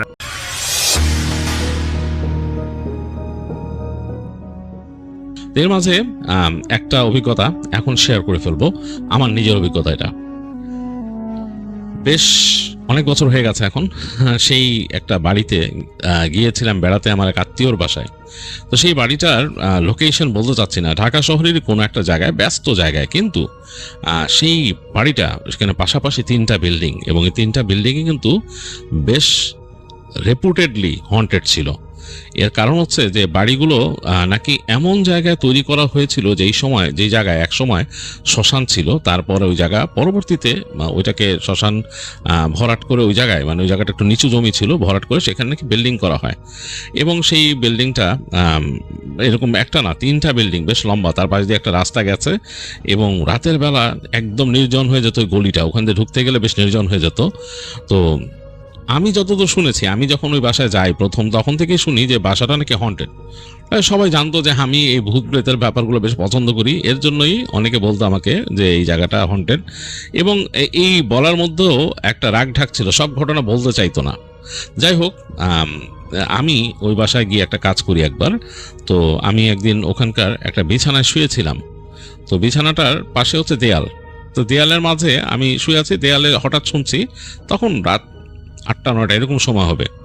তা আমি শুনছি দেয়ালের মাঝে কেউ শব্দ করছে, ঠক ঠক ঠক ঠক ঠক ঠক এরকম করে শব্দ করছে, মানে একটা রিদমিক ভাবে কেউ নক করতেছে দেয়ালে। তো আমি শুনতে শুনতে আমি ভাবলাম যে কেউ হয়তো দুষ্টুমি করতেছে ওই পাশ থেকে। তো আমিও ঠিক দেয়ালের এই পাশে ওইভাবে নক করা শুরু করলাম, ওই পাশে যেভাবে নক করে আমি করি। তো দেখা যাচ্ছে যে আমার সাথে রিদম মিলানো হচ্ছে দেয়ালের ওই পাশ থেকে। তাই আমি বেশ মজা পেয়ে গেলাম। তো আমি তখন ওখানকার যে রিলেটিভ একজন আসলো, ওকে বললাম যে দেখো এই পাশ থেকে কে যে নক করতেছে, আমিও করতেছি, পাশের ফ্ল্যাটে কারা থাকে? সে বলতেছে যে পাশের ফ্ল্যাটে কেউ থাকে না ভাই, পাশের ফ্ল্যাটে হচ্ছে নিচু, মানে আমাদের বিল্ডিংটা এখানে আপনি যেখানে আছেন এটা হচ্ছে দোতলার উপরে, আর নিচে হচ্ছে একদম ফাঁকা, প্রায় 12-14 ফিট নিচে। ওখানে এই উপরে কে আসবে? এই পাশে কিচ্ছু নাই, মানে ওই পাশে বাতাস, খালি খালি জায়গার থেকে নক করতেছে কে? তখন আমি একটু মানে চুপ হয়ে গেলাম, বললাম যে এটা কিভাবে সম্ভব, কে করতেছে? বলে যে আমাদের এখানে একটু উল্টাপাল্টা জিনিস হয়। তখন আমি আরো খোঁচায় খোঁচায় বের করলাম ওই বাসা সম্বন্ধে। ওই বাসায় অনেক রকম ভয়ঙ্কর ব্যাপার ঘটে। তো এই ইনসিডেন্টগুলার কয়েকটা জিনিস আমি তখন শুনলাম, শুনে বেশ ভয় লাগলো। প্রথম একটা বলি, এখানে কি ঘটে বা ঘটতো আগে। পরবর্তীতে বাড়িটা বন্ধ করা হয়, তার আগে যেটা হতো সেটা হচ্ছে খুব মানে ভয়ঙ্করভাবে ঘটতো। বাসার মানুষজন সবাই ভয় পেয়ে গেছিল, ওই বিল্ডিংয়েরই মানুষ ভয় পেয়ে গেছিল। যেটা হতো, ওই বাড়ির নিচতলায় কিন্তু মানে একটা 2টা ফ্যামিলি থাকে দুই পাশে, দোতলায় 2টা এবং 3 তলায় মানে 2টা করে ফ্ল্যাট দুই পাশে। তো এবং বাইরে একটা বাউন্ডারি দেয়াল, তার পাশে দরজা, বড় দরজা, মানে রাতের বেলা বড় দরজাটা বন্ধ করা হয়, তারপরে এখান থেকে উঠে ইচ্ছা করলে যাওয়া যায় ওই বাড়ির মূল বিল্ডিংয়ে। তো প্রথম যেদিন এই ঘটনাটা ঘটে সেটা ঘটে আমার রিলেটিভের বাসায়। তো আমার এক রিলেটিভ, এক ভাই, সে ঘুমাতো একটা রুমে। তো একটা রুমে সে ঘুমাতো, তার রুমটা ছিল হচ্ছে যেই দরজা দিয়ে ঢুকে বাসায়, সেই দরজার পাশেই হচ্ছে তার রুমটা। তো সে রাতের বেলা ঘুমাতো, বাসায় গল্প গুজব করতো, ঘুরে যে ওখানে ঘুমায় পড়তো। অল অফ এ সাডেন একদিন শুরু হয়েছে এই জিনিসটা। এটা কিন্তু এর আগে এই ব্যাপারটা ছিল না, সবাই জানতো যে বিল্ডিং এ অনেক কিছু ঘটে। এই বিল্ডিং এর পুরনো হিস্টোরি বলতে গেলে যে এখানে মানুষ অনেকে দেখতো দূর থেকে যে এই বিল্ডিং এর ছাদের উপর কেউ গোসল করতেছে, একটা মহিলা এরকম ঘটি দিয়ে গোসল করতেছে, এবং সবাই দেখতো এটা, এই জিনিসটা দূরের বিল্ডিং থেকে দেখতে পেত। তো এগুলো ছিল, কিন্তু কেউ এই জিনিসটা তখন পর্যন্ত হয়নি। যেটা ভয়ঙ্কর, ফার্স্ট সে আমার এই ভাই যে নাকি ছিল, সে যেটা এক্সপিরিয়েন্স করছে। রাতের বেলা সে গল্প গুজব করে বাসায় সবার সাথে কথাবার্তা বলে ঘুমাতে গেছে রুমে। তো তখন রাত 1টা-1:30 হবে এরকম সময়। তো সে হঠাৎ করে রুম থেকে বেরোচ্ছে আর কি, বের হয়ে সে রেস্টরুমে যাবে। তার রুমের থেকে একটু বাইরে গিয়ে একটা কমন রেস্টরুম ছিল বাদিকে। তো সে জাস্ট তার রুম থেকে বের হয়ে মূল দরজার পাশ দিয়ে যাচ্ছে, তার পাশে কিন্তু মূল দরজাটা আর কি বাসায় ঢোকার, মানে সিঁড়িঘর থেকে। এই সময় প্রচন্ড জোরে দরজার মধ্যে কেউ লাথি মারছে, ত্রিম করে একটা লাথি, এবং দরজা মানে একদম ঘড়ঘড় করে উঠছে। দরজার মধ্যে ওটা ছিটকিনি দেওয়া, কাঠ দেয়া, দরজা ঘড়ঘড় করে উঠছে। তো আমার সেই ভাই ভয়ের চোটে এক লাফ দিয়ে, মানে এরকম অল অফ এ সাডেন যেরকম হয়, সারা বাড়ির মানুষ ঘুমাইতেছে, বাসার মূল দরজা কেউ লাথি দিছে এরকম, সে ভয়ের চোটে লাফ দিয়ে সে তার ঘরে ঢুকে গেছে একবার। তারপর সে পরবর্তী চিন্তা করলো কে লাথি দিল। তো সে তখন চিৎকার করছে, এই কে রে বলে সে ওখানে বেরোয় দরজার কাঠ খুলে ফেলছে, দরজা ছিটকিনি খুলে দরজা মেলে ধরছে। দরজা মেলে ধরে দেখতেছে যে কেউ নাই, পুরা খা খা করতেছে জায়গাটা।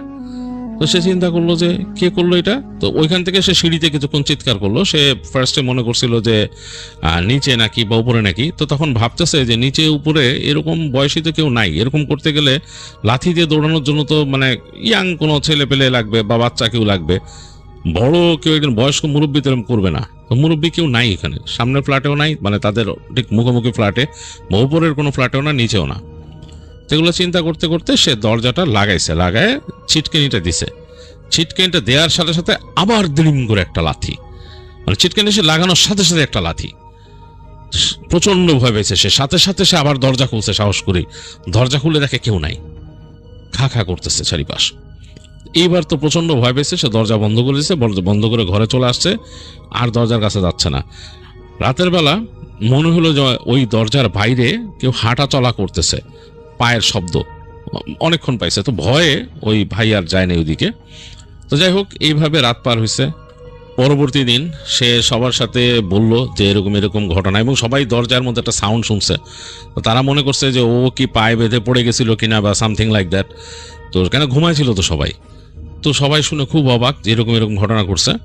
তো ওই দিন ওই যে ভাইয়ের সাথে আরেকজন রিলেটিভ ওই রুমে তার সাথে থাকলো, যে কি ঘটে এরকম রাতের বেলা কেউ কিছু করে নাকি দেখার জন্য।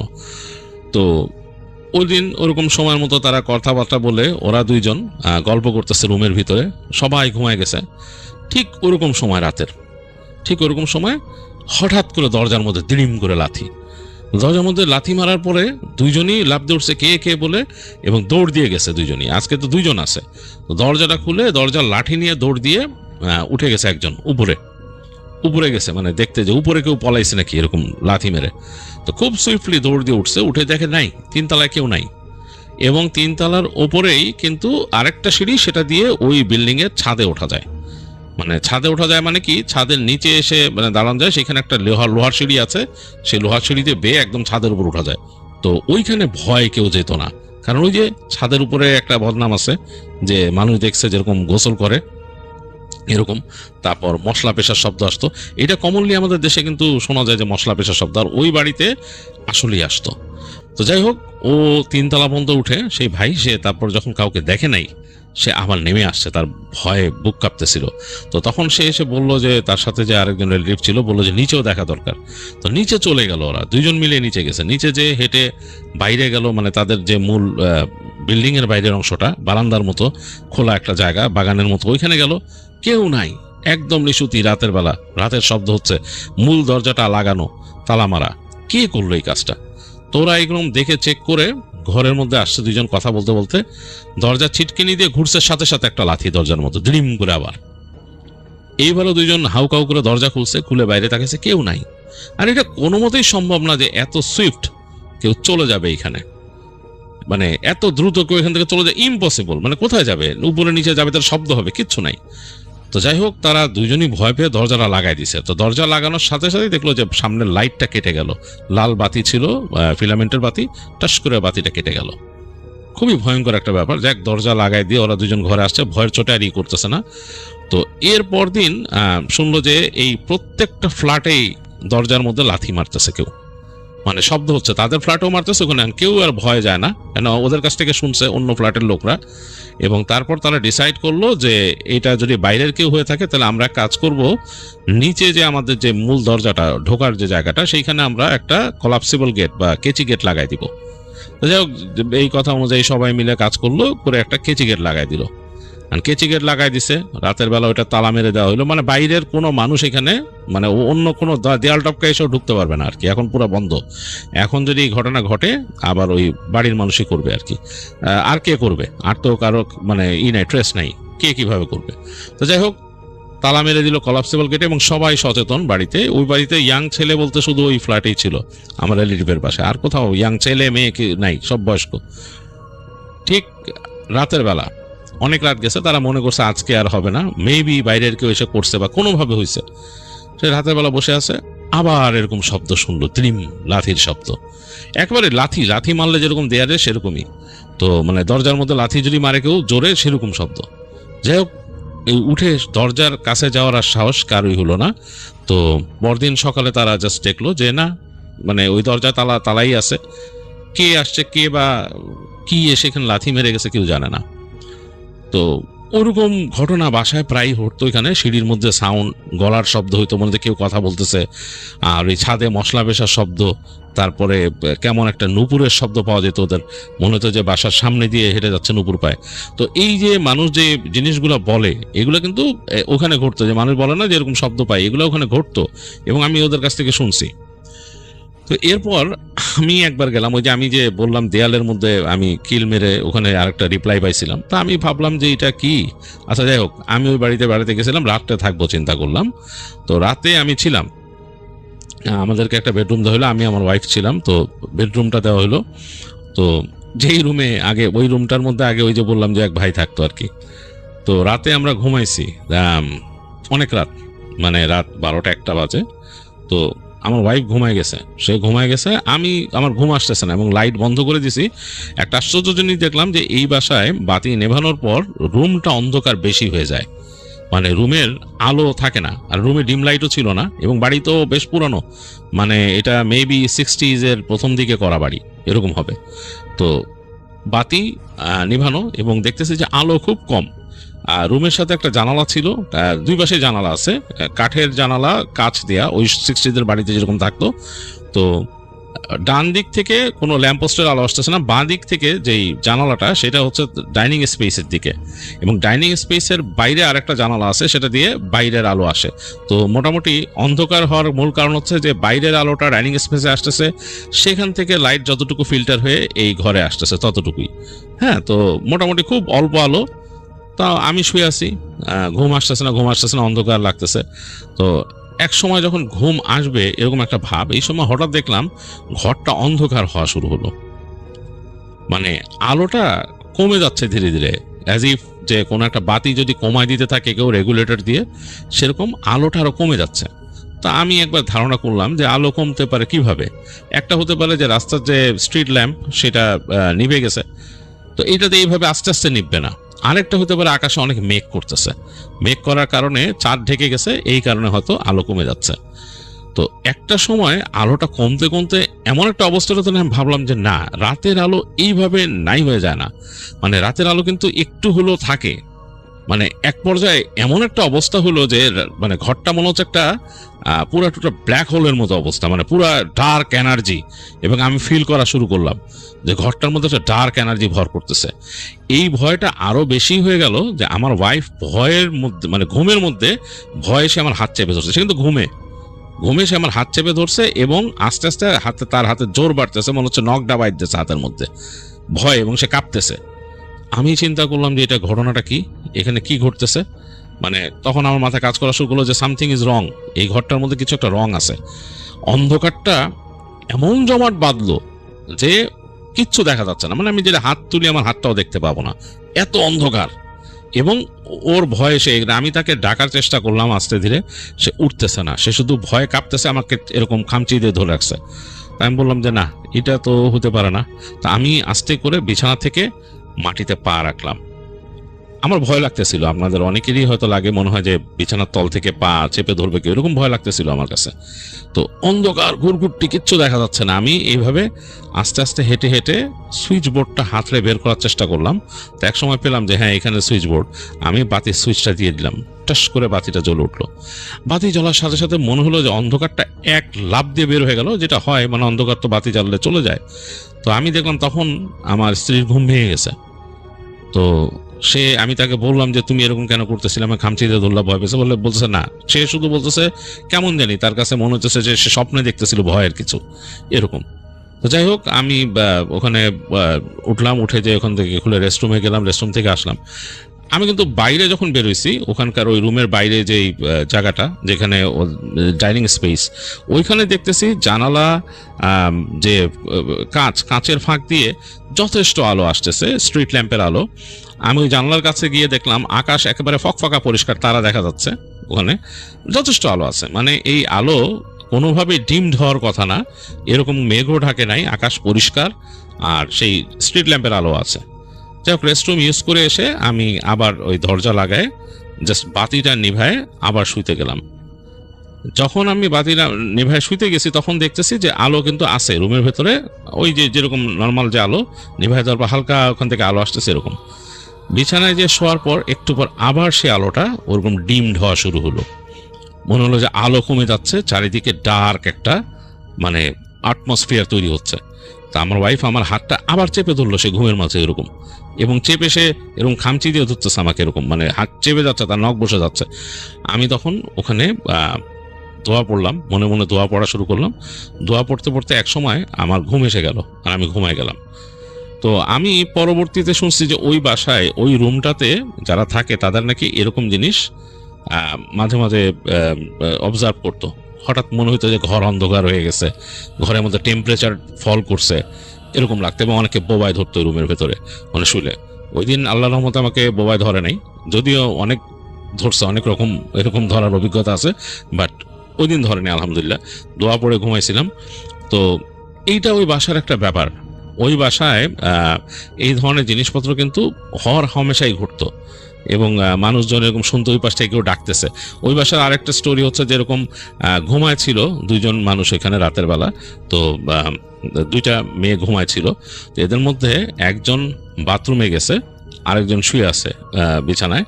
তো সে হঠাৎ করে ফিল করলো যে তার পাটা কেউ চেপে ধরলো। তো পাটা চেপে ধরছে, যে চিন্তা হচ্ছে কে চেপে ধরছে, রুমে তার কেউ নাই, আমার বোন তো গেছে বাথরুমে, কে আমার পা চেপে ধরলো। তো এরকম চিন্তায় সে আস্তে করে হাত দিয়ে পায়ের দিকে নিছে এবং সে হাতটা ধরলো। হাতটা ধরে দেখতেছে যে হাতটা পা চেপে ধরছে সেটা একটা চিকন হাত, একটা মানে এত চিকন যে মনে হয় যে একটা মানে এরকম মানে চিকন একটা লাঠির মতো, এবং রোমশ, পুরো হাতটা রোমশ, পুরো হাতটা রোমশ, এবং মনে হচ্ছে যে শক্ত শক্ত একটা লাঠির মতো হাত, রোমশ, মানে পুরো শরীরে যে রোম থাকে এরকম। তো সে ভয় চিৎকার করছে, চিৎকার শুনে একটু পর তার বোন চলে আসছে বাথরুম থেকে। আসার পর দেখতেছে যে না, কোনো হাত টাত কিচ্ছু নেই, মানে হাত ধরে নাই তার পা, কিন্তু সে একদম মানে পুরো সেন্সে ছিল যখন সে এই হাতের স্পর্শটা পাইছে এখানে। তো এই ছিল ওই বাসার ঘটনা। এবং ওই বাসার মধ্যে কিন্তু আরেকটা ব্যাপার, ওই বাসার যে একজন মুরব্বী ছিলেন বৃদ্ধ, তিনি দেখেছিলেন একদিন রাতের বেলা তাহাজ্জুদ পড়তে উঠছেন, উঠে বারান্দায় গেছেন, বারান্দায় যে দেখতেছেন ওই যে চিকন রাস্তাটা সামনে, ওই রাস্তাটার সামনে দিয়ে একটা ঘোড়া আসতেছে, এবং ঘোড়াটা মানে টক টক টক টক করে পা ফেলে আসতেছে।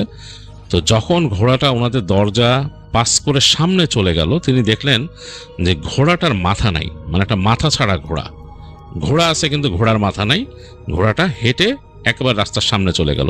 তো তিনি ভয়ে তাড়াতাড়ি দোয়া পড়তে পড়তে ভিতরে চলে আসছেন।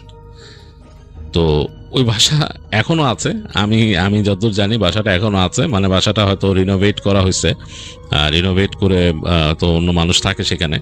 আমি সেখানে একবার গিয়েছিলাম একটা নাটক তৈরি করতে, তো আমি তৈরি করছিলাম ছোটোখাটো একটা নাটক, আমার সাথে অনেকে ছিল। তো করার পরে আমাকে পরবর্তীতে ওই বাসায় যারা থাকে অনেকে বললো যে নাটকটা দিয়েন না। তো পরবর্তীতে আমি ওইটা মানে ইউটিউবে দিয়েছিলাম, তারপর আমি আবার সরাই ফেলছি নাটকটা। তো এই হচ্ছে ওই বাসার ঘটনা।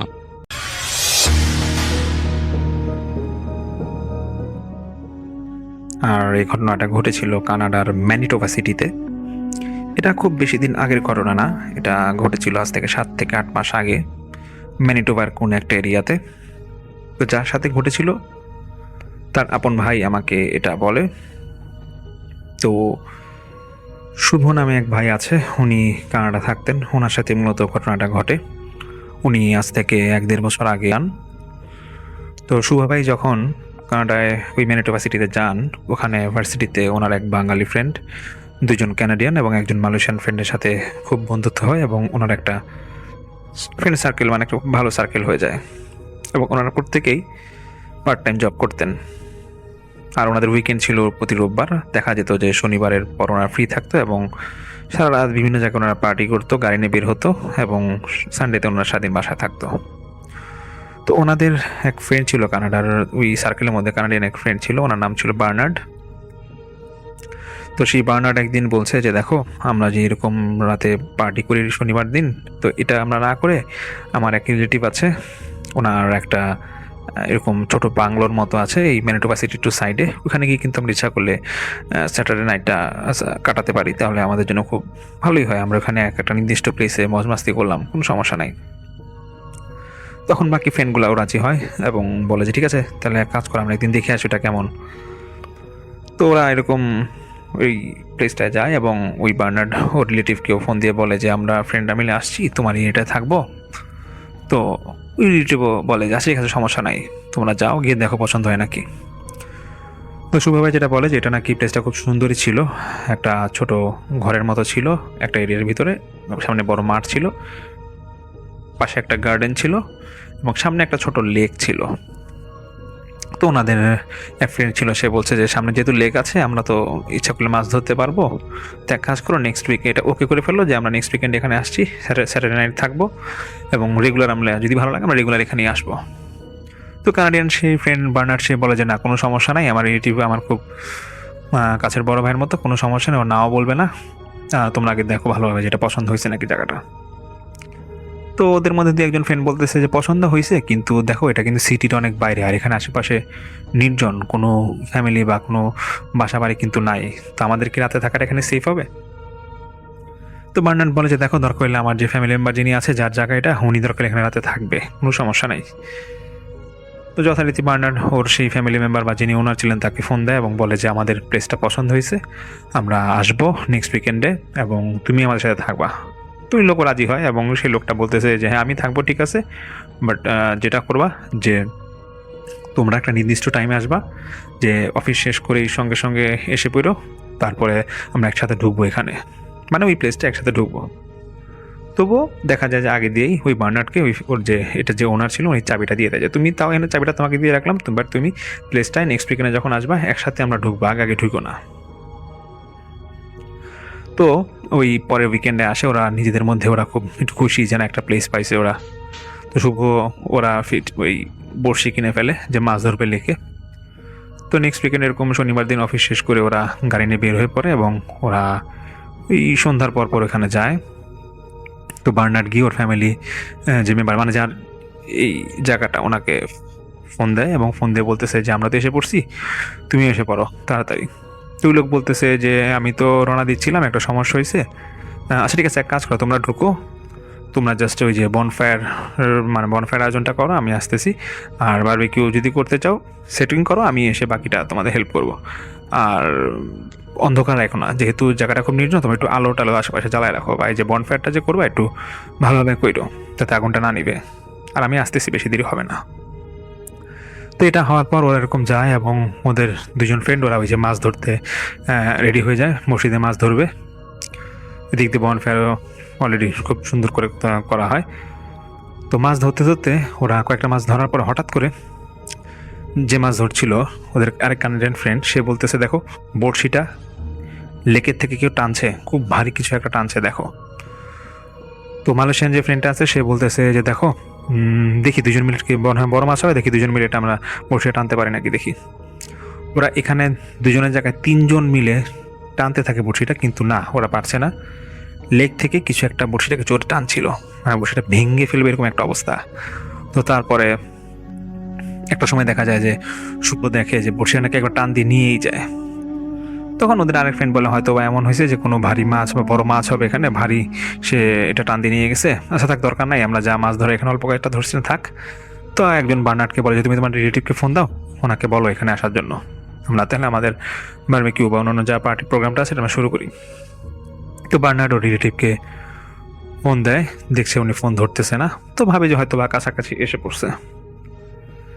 তো কিছুক্ষণের মধ্যে ওদের বেশ ঠান্ডা লাগে, যদিও তখন ঠান্ডাই ছিল, বাট খুব ঠান্ডা লাগতেছে, ঠান্ডা বাতাস আসতেছে এবং আগুন যেটা বনফায়ারে যেটা ওরা করেছিল এটা আস্তে আস্তে নিভে যাচ্ছিল। তো শুভ আর ওর যে দুজন ফ্রেন্ড আছে ওরা ঠিক করে যে ওই পাশে যে গার্ডেনটা আছে, বাগানটা আছে, ওখান থেকে গাছপালা থেকে ডালপালা নিয়ে আবার আগুনটা ব্যবস্থা করবে যাতে একটু ভালোভাবে আগুনটা ধরানো যায়। তো ওখানে একটা বড় গাছ ছিল, ওদের মালয়েশিয়ান ফ্রেন্ডটা যখন ওই কোনো মানে ছোট ছোট গাছের কোনো অংশ পাওয়া যায় দেখতে যায়, হঠাৎ করে একটা বড় ডাল ভেঙে পড়ে ওর ঠিক সামনেই, এবং এটা ভাঙার পরে ওইটু ভয় পেয়ে যায়। ও শুভকে ডাক দিয়ে বলতেছে দেখো বুঝলাম না এই ডালটা হঠাৎ করে এখানে ভেঙে পড়লো কেন। আরেকজন ফ্রেন্ড বলতেছে হয়তো বাতাস আছে ওইখান থেকে হয়তো ভেঙে পড়ছে। তো এটা কোনো রকম ওরা এখান থেকে এসে পড়ে এবং বার্নার্ডকে বলে দেখো বার্নার্ড এখানে আসলে আমরা তো এখানে নতুন, আর এখানে তো দেখো আমাদের থাকাটা খুব রিস্কি হচ্ছে, তুমি তোমার রিলেটিভকে ফোন দাও দেখো উনি আসতেছে না কেন। হঠাৎ করে এক ফ্রেন্ড বলতেছে, দেখো লেকের মধ্যে ওইখানে কিছু একটা মনে হয় লাফ দিল। এবং এটা বলতে বলতে যখন লেকের কাছে যায়, ওরা দেখতেছে যে মানুষ আকৃতির কিছু একটা হবে যে লেকের মধ্যে লাফ দিছে। এটা দেখার পর নাকি ওদের যারা দেখছে এটা, মানে যে 2-3 জন ফ্রেন্ড দেখছিল, ওরা খুব ভয় পেয়ে যায় এবং বাকি 2 জন তো দেখে নাই। ওরা নাকি ও বলতেছে যে না, এটা কিছু হয় নাই।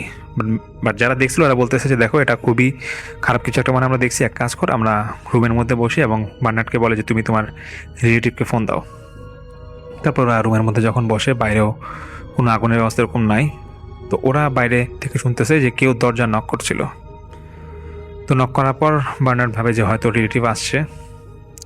ওরা সেই উদ্দেশ্যে, মানে দরজা খোলার উদ্দেশ্যে বাইরে যায়। মানে এটা যে এরিয়াটা ছিল মেইন গেটটাতে কেউ নক করছিল, ওরা যায় খুলতে যাবে। তো গিয়ে দেখে যে ওখানে ওই বার্নার্ড গিয়ে দেখে যে হ্যাঁ, ওর সেই রিলেটিভ বা যে ল্যান্ডের যে ওনার তিনি আসছে। এবং অন্ধকার তো খুব, তো বলতেছে যে বার্নার্ড যে তোমাকে ফোন দিয়েছে, হয়তো তুমি ফোন ধরতেছো না, ব্রাদার তুমি কোথায় গেছিলা? তো সে বলতেছে না, আসলে আমার একটা সমস্যা হয়েছে, আমার গাড়িতে একটু ওই সমস্যা হয়েছিল, এই সামনে গাড়িটা রেখে আসছি। তো তোমরা যেহেতু এত আগে এসে পড়ছো, এই জন্য ভাবলাম যে তোমাদেরকে একটু আগে এসে রিকোয়েস্ট করি যে তোমরা প্রোগ্রামটা শুরু করো। তো তোমরা সমস্যা নেই, প্রোগ্রাম শুরু করো। বা তোমার বনফায়ার কোথায়? বনফায়ার তো আগুনগুলো নিভে গেল কেন? ওই নিয়ে বলতেছে যেটা কোথায়। তো ওই বার্নার্ড বলতেছে না, আমরা এরকম তো বনফায়ারের মতো আয়োজন করছিলাম, কিন্তু সমস্যাটা হচ্ছে যে এখানে আগুনটা নিভে গেছে। তো আমরা জ্বালানোর ব্যবস্থা করতেছিলাম, কিন্তু ডালপালা খুব একটা পাচ্ছিলাম না। তো সেই লোক বলতেছে আচ্ছা ঠিক আছে, তোমরা রেডি করো, আমি আসতেছি, আমার এই গাড়িটা সামনে আছে, আমি এটা নিয়ে আসতেছি। তো ওই লোকটা সামনে গিয়ে গাড়ির জন্য আনতে যায় এবং গেটটা খোলা রেখে যায়। এরকম আধা ঘন্টা হয়ে যায়, 1 ঘন্টা হয়ে যায়, ওই লোকটা আসে না। এদিকে রাতও বাড়তেছে। তো শুভ এবং ওর যে কানাডিয়ান যে ফ্রেন্ডরা ছিল, ওরা নাকি ওইখানে যায়, গিয়ে দেখে যে না, ওই লোকের কোনো হদিস নাই এবং আশেপাশে ওই লোক নাই, মানে গেট থেকে বের হয়ে দেখে। তো এটা দেখার পর ওরা আবার রুমে আসে এবং বার্নার্ডকে বলে যে দেখো বাইরে তো খুব ঠান্ডা, এখন তোমার ওই সে রিলেটিভ কোথায়? সে তো আসতেছে না, তার সমস্যাটা কি? সে কি চাচ্ছে না আমরা এখানে থাকি, নাকি একটু রেগেই বলে? তো এমন টাইমে নাকি বাইরে মানে কুকুরের আওয়াজ, মানে কুকুর আওয়াজগুলো যেরকম হয়, মানে এখানে কুকুর থাকার কথা না, কিন্তু খুব জোরে জোরে আওয়াজ করছিল। তো এটা হওয়ার পর ওদের প্লেসটাই নাকি এরকম একটা হন্টেডের মতো, মানে খুব ভয়ঙ্কর একটা প্লেস, মানে এনভায়রনমেন্ট হয়ে গেছিলো এখানে। যে একজন বলতেছে দেখো এটা বুঝলাম না কিরকম জায়গা, আমরা প্রথমে দেখলাম যে একটা বড়শি টান দিয়ে নিয়ে গেছে, আবার আমরা গাছের ওইখানে যাব, গাছের ডাল পড়তেছে, তো এরকম জায়গা কেন? আবার এখন কুকুর ডাকতেছে, আবার তোমার রিলেটিভ আসলো, মানে ওই বার্নার্ডকে বলছে তোমার রিলেটিভ আসলো, চলেও গেল, উনি আসতেছে না, মানে কি সমস্যাটা কি? তো বার্নার্ড এদিক দিয়ে ফোন দিতেই থাকলো ওর রিলেটিভকে। কয়েকটা ফোন দেওয়ার পরে রিলেটিভের সেই ওয়াইফ ধরে ফোনটা এবং সে বলতেছে বার্নার্ডকে, দেখো বলতেছে বার্নার্ড আসলে আমরা খুব সরি, আমি সহায় আসতাম, তো তোমার এরকম আমার হাজব্যান্ড, ও তো মানে যিনি ওনার ছিল, বলছে ও তো এরকম আসার পথে অ্যাক্সিডেন্ট করছে, আমরা একটু হসপিটালে আসছি, যদি সম্ভব হয় তোমরা একটু আসো। তো বার্নার্ড বলে যে ওকে তো দেখলাম ও মাত্র আমাদের এখানে আসলো, কখন অ্যাক্সিডেন্ট করলো? তুই লোকের ওয়াইফ বলতেছে যে যেটাই হওয়ার হয়েছে তোমরা একটু আসো, পারলে আসো। তো হসপিটালের ঠিকানা দেয়। ওরা 5 জন, মানে শুভরা যারা 5 জন ছিল, ওরা গাড়ি নিয়ে ওই হসপিটালে যায় এবং বার্নার্ডকে বলে, মানে বার্নার্ড ওর রিলেটিভকে বলে যে ব্রাদার তোমার এখানে কি এরকম অবস্থা, কেন অ্যাক্সিডেন্ট করলা কীভাবে, কখনই বা করলা, আর তুমি এসে চলে গেলা কেন? তুমি তো আমাদের প্রোগ্রামে থাকলে সমস্যা হইতো না। তখন সেই রিলেটিভ বলে যে আমি তো তোমাদের প্রোগ্রামে যাই নাই, তোমাদের প্রোগ্রামে তো আমার যাওয়ার ইচ্ছা ছিল, আমি আমার ওয়াইফকে নিয়ে যাইতাম, কিন্তু মাঝপথে যাওয়ার পরে আমি একটা গাছের সাথে ধাক্কা খেয়ে আমার গাড়িটা অ্যাক্সিডেন্ট করে, আর আমি এরকম হাতে খুব ব্যথা পাই, আমার ওয়াইফ সেফ থাকে, তো এর জন্য এই এখন আমাকে ওয়াইফ হসপিটালে নিয়ে আসলো। তোমরা কি বলতেছো, ওখানে কে ছিল? তো বার্নার্ড বলতেছে যে না, তোমার মতো এক লোক আমাদেরকে এরকম দরজা নক করলাম, নিজে দেখলাম তুমি আসছো, তো তুমি আসো না, এটা আমার কেমন হইলো? বার্নার্ড মানে কিছুতেই বিশ্বাস করতে পারছিল না এবং শুভ ওরা যারা ফ্রেন্ড সার্কেল ছিল ওরা নাকি পুরা মানে ভয় পেয়ে গেছে, আচমকা যে কী বলতেছে এই লোক। তখন বার্নার্ডের সেই রিলেটিভ বলে যদি বিশ্বাস না হয় দরকার হলে তুমি এখানে যে নার্স আছে ওনাকে বলো, দেখো আমি আমি এখানে আসছি, আমি তো তোমার প্রথম ফোনের কল পাওয়ার পরেই সেই সন্ধ্যার সময় আমরা রওনা দিয়েছিলাম, তারপর অ্যাক্সিডেন্ট করি। তখন বার্নার্ড বলে যে দেখো আমরা এখানে যাওয়ার পর লেকে মাছ ধরছিলাম, এই সিচুয়েশনটা বলে যেখানে আমার বড়শিটাকে নিয়ে গেল, তারপরে আমরা আবার দেখতেছিলাম যে কেউ মনে লেকে ঝাঁপ দিচ্ছে, যে ওনার ছিল বা যে রিলেটিভ উনি ছিল উনি বলতেছে দেখো তোমরা গেছো ভালো কথা, আমি এর জন্যই গেছিলাম যে তোমরা যেটা সেফ থাকো, কারণ এখানে রাত্রেবেলা কেউ তো থাকে না, এই জন্য অনেকেই, আমার আগেও দুইটা রিলেটিভ ছিল এখানে, ওরা অনেক এরকম সমস্যায় পড়ছিল। আর তোমরা যে লেকে মাছ ধরতে গেছো, আসলে মাছ ধরা ঠিক হয় নাই, আমি তোমাদেরকে বলতে ভুলে গেছিলাম। তো যাক, যেটা হওয়ার হয়েছে, তোমরা এটা ভয় পাওয়ার কিছু না, এবং তোমরা এখানে আপাতত আর যাও না। পরে যদি কখনো যাও আমি সহই যাব। আর সত্যি কথা বলতে আমি সেখানে যাই নাই, এবং তোমরা কাকে দেখছো জানি না। আর আসলে জায়গাটা রাত্রেবেলা থাকাটা একটু রিস্ক, এই জন্য আমি তোমাদের সাথে থাকতে চাইছিলাম। তো আমি যেহেতু পারলাম না, তো এই জন্য আমি এক্সট্রিমলি সরি। আর আশা করি তোমরা নেক্সট এরকম আমাকে ছাড়া কখনো যাও না। যেটা বলার পর শুভ নাকি বা ওরা ফ্রেন্ড সার্কেল একটু ভয় পেয়ে যায়, এবং ওরা বলতেছে আচ্ছা ঠিক আছে, কোনো সমস্যা নেই, আমরা যাবো না। তো এটাই ছিল আসলে ঘটনা।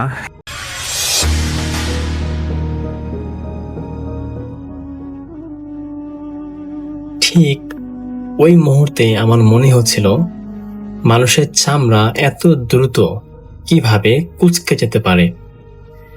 আমার চোখের সামনে মাত্র 2 ফুট দূরত্বে বসা লতিফ মাঝির ফর্সা মুখটা আলকাতরার মতো কালো হয়ে যাচ্ছিল, আর তার চোখের মনে দুটো, ওগুলো আর গোল ছিল না, লম্বাটে হয়ে বিড়ালের চোখের মতো জল জল করছিল। সে আমার দিকে তাকিয়ে অদ্ভুত চিবিয়ে চিবিয়ে বলল, স্যার, আপনারা যে কইছিলাম এই চরে রাত বিরাইতে মানুষ আহে না, হেতন নাকি মানুষ? আর আমি তখনই খেয়াল করলাম লতিফ মাঝির 2 হাতের আঙ্গুলগুলো অস্বাভাবিকভাবে লম্বা হয়ে আমার হাঁটুর দিকে এগিয়ে আসছে, অথচ ট্রলারে থাকা হারিকেনের আলোয় তার কোনো ছায়া পেছনে পড়েনি। এই ঘটনা 2021 সালের নভেম্বর মাসের মাঝামাঝি সময়ে। আমি তখন কোস্টাল ফরেস্ট নিয়ে একটা রিসার্চের কাজে নোয়াখালীর হাতি আর নিঝুম এলাকায় ছিলাম। সরকারি ডাক বাংলো থাকার ব্যবস্থা থাকলেও সেদিন বিকেলের দিকে একটা বিশেষ চরের মাটির স্যাম্পল গ্রহণ করতে আমি গিয়ে আমার বেশ দেরি হয়ে যায়। এলাকা ছিল ভীষণ নিঝুম দ্বীপের একটা দক্ষিণ পাশের কোণ, স্থানীয়রা যেটাকে রসবর্তী খালের মোহনা বলে। শীতের শুরু, তাই বিকেল 5টা বাজতেই চারপাশটা কেমন যেন আবছা অন্ধকার হয়ে আসছিল। বনের ভেতর ঝেঁঝে পোকার ডাক আর জোয়ারে পানির শব্দ ছাড়া আর কোনো শব্দই ছিল না। যখন আমি ঘাটে ফিরলাম তখন ঘড়িতে সন্ধ্যা প্রায় 6টা বাজে, কিন্তু কুয়াশা আর অন্ধকারে তীব্রতায় মনে হচ্ছিল যে এখন বুঝি গভীর রাত হয়ে গেছে।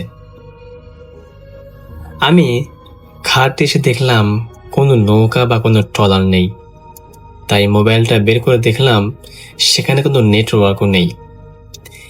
একবারেই ডেড জোন যেন। ভেতরে ভেতরে একটা ঠান্ডা ভয় মাথা চাড়া দিয়ে উঠছিল, কারণ স্থানীয় জেলেরা আগেই আমাকে সতর্ক করেছিল যে এই মোহনায় সন্ধ্যার পর কেউ থাকে না। কিন্তু ঠিক তখনই বনের ভেতরের সরু খালটা থেকে একটা কাঠের ট্রলার স্টার্ট হওয়ার শব্দ পেলাম। আমি প্রায় দৌড়ে সেদিকে এগোলাম। দেখলাম একটা জরাজীর্ণ ট্রলারের আর লণ্ঠনের আলোয় একজন বয়স্ক মাঝি বসে আছে। মাঝির নাম আব্দুল লতিফ। লোকটাকে আমি আগে 2বার বাজানেও দেখেছিলাম। আমি হাঁপাতে হাঁপাতে বললাম, লতিফ ভাই, আপনি তো আমাকে বাঁচালেন। ঘাটে তো কোনো নৌকা নেই, আমাকে একটু মূল দ্বীপে পৌঁছে দেবেন, আমি আপনাকে ডাবল ভাড়া দেব। লতিফ মাঝি প্রথমে কোনো কথা বলেনি, শুধু মাথা নেড়ে ইশারা করল এবং বলল যে আপনি ট্রলারে ওঠেন ইশারার মাধ্যমে। তো ট্রলারের ইঞ্জিনটা এক অদ্ভুত ভারী শব্দ করছিল, যেন পানির নিচ থেকে কোনো কিছু টেনে তোলা হচ্ছে। আমি ট্রলারে উঠে মাঝখানের কাঠের পাটাতনে বসলাম। কুয়াশা এত ঘন ছিল যে চারপাশের কেওড়া বনগুলো কালো পাহাড়ের মতো লাগছিল। ট্রলারে চলতে শুরু করলো। প্রায় মিনিট 10 মধ্যে চারপাশে বাতাস অস্বাভাবিক রকমের ঠান্ডা হয়ে গেল। এতটাই ঠান্ডা যে আমার মুখ দিয়ে ধোঁয়া বের হচ্ছিল। আমি লতিফ মাঝিকে স্বাভাবিক করার জন্য জিজ্ঞেস করলাম, আচ্ছা লতিফ ভাই, এই চলে নাকি সন্ধ্যার পর মানুষ আসে না? ভূত প্রেতের কি যেন একটা গল্প আছে এখানে, এটা কি আসলে সত্য? এমনটা বলতেই লতিফ মাঝি হারিকেনের সলতিটা একটু বাড়িয়ে দিল। আলোর তীব্রতা বাড়তেই আমি প্রথম অদ্ভুত বিষয়টা খেয়াল করলাম। ট্রলারের ইঞ্জিনের শব্দ ছাপিয়ে ছাপিয়ে চারপাশ থেকে ফিসফেসানি আওয়াজও আসছিল। মনে হচ্ছিল যে পানির নিচ থেকে অসংখ্য মানুষ একসাথে নিম্ন কণ্ঠে কথা বলছে। লতিফ মাঝি আমার দিকে না তাকিয়েই বলল, স্যার, আসলে ভূত বলতে কিছু নেই, যা আছে ওগুলোরে কয় উবা। তারা জুয়ারে ভাইসা আহে, ভাটায় চইলা যায়, তয় তারা একা থাহে না, মানুষজন লগে নিয়ে যায়। তো তার গলার আওয়াজটা কেমন যেন একটা যান্ত্রিক শোনালো। আমি পকেট থেকে টর্চ লাইটটা বের করে বনের দিকে আলো ফেলতেই আমার বুকটা কেঁপে উঠল। বনের একদম বনের কিনারায় মাটির শ্বাসমূলগুলোর মাঝে 3-4টে ছায়া মূর্তি দাঁড়িয়ে আছে। তাদের কোনো অবয়ব একদমই স্পষ্ট বোঝা যাচ্ছিল না, কিন্তু স্পষ্ট আমি বুঝতে পারছিলাম যে তারা ট্রলারটার সাথে সাথে হেঁটে হেঁটে আসছে। কিন্তু কাদামাটি হওয়ার পরেও কাদামাটিটা হাতার কারণে তাদের কোনো শব্দ ছিল না, আর তারা মাটির উপর দিয়ে নয়, যেন শূন্যে ভাসছিল। আমি ভয় পেয়ে লতিফকে বললাম, লতিফ ভাই, ওগুলো কি? আপনি প্লিজ ট্রলারের স্পিডটা বাড়ান। তখনই লতিফ মাঝি আমার দিকে ঘুরল, আর ঠিক তখনই আমার শরীরের রক্ত হিম হয়ে গেল, যা আমি ঘটনার শুরুতেই বলেছি। তার মুখ থেকে তামাটে থেকে কুচকুচে কালো হয়ে গেল, তার চোখ দুটো বিড়ালের মতো জ্বলছে। আমি ভয়ে চিৎকার করে পেছাতে গেলাম, কিন্তু আমার পা দুটো যেন কাঠের পাতানের সাথে জমে গেছে। নড়াচড়া করার শক্তি পাচ্ছিলাম না। লতিফ মাঝির লম্বা হয়ে যাওয়া আঙ্গুলগুলো আমার বুটের উপর এসে ঠেকল। আমি অনুভব করলাম যে ওটা আসলে কোনো মানুষের হাত নয়, বরফ শীতল লোহার টুকরোর মতো ঠান্ডা। সে ফিসফিসিয়ে বলল, স্যার, আপনি আমার লোকে চলেন, ওনারা ডাকতাছে। ঠিক সেই মুহূর্তে ট্রলারের পেছন থেকে একটা বিকট শব্দ হলো। ট্রলারের ইঞ্জিনটা হঠাৎ বন্ধ হয়ে গেল এবং পুরো এলাকাটা একদম নিস্তব্ধ হয়ে গেল। লতিফ মাঝিরূপী ওই জিনিসটা ট্রলারের পাটাতন ছেড়ে সোজা খাড়া হয়ে দাঁড়ালো। তার শরীরটা স্বাভাবিক মানুষের চেয়ে অনেক বেশি লম্বা দেখাচ্ছিল। সে নদীর কালো পানির দিকে লাফ দেওয়ার জন্য প্রস্তুত হচ্ছিল, আর তার সাথে আমাকে নিয়ে যাওয়ার জন্য চেষ্টা করছিল। আমি আমার জীবনের সব শক্তি দিয়ে পকেট থেকে মেটালের ভারী টর্চ লাইটটা দিয়ে ওই জিনিসটার মুখে আঘাত করলাম। একটা মানুষের মুখে আঘাত করলে যে শব্দ হয় তা তেমন ছিল না, মনে হলো কোনো ফাটা মাটির কলসিতে আঘাত করলাম। অমনি একটা গুঙ্গানের শব্দ করে জিনিসটা ছটফট করতে নদীতে পড়ে গেল, এবং পানিতে পড়া কোনো শব্দও হলো না। একটা কালো ধোঁয়া পানির উপরেই ভেসে উঠল। এরপর আমি সৃষ্টিকর্তাকে স্মরণ করে সূরা আয়াতুল কুরসি পাঠ শুরু করলাম। তারপর সবকিছু স্বাভাবিক রকমের নিস্তব্ধ হয়ে গেল এবং আমি সারা রাত ট্রলারের মধ্যেই পার করলাম। তো এই ছিল আজকের ঘটনা। আশা করছি আপনাদের ভালো লেগেছে।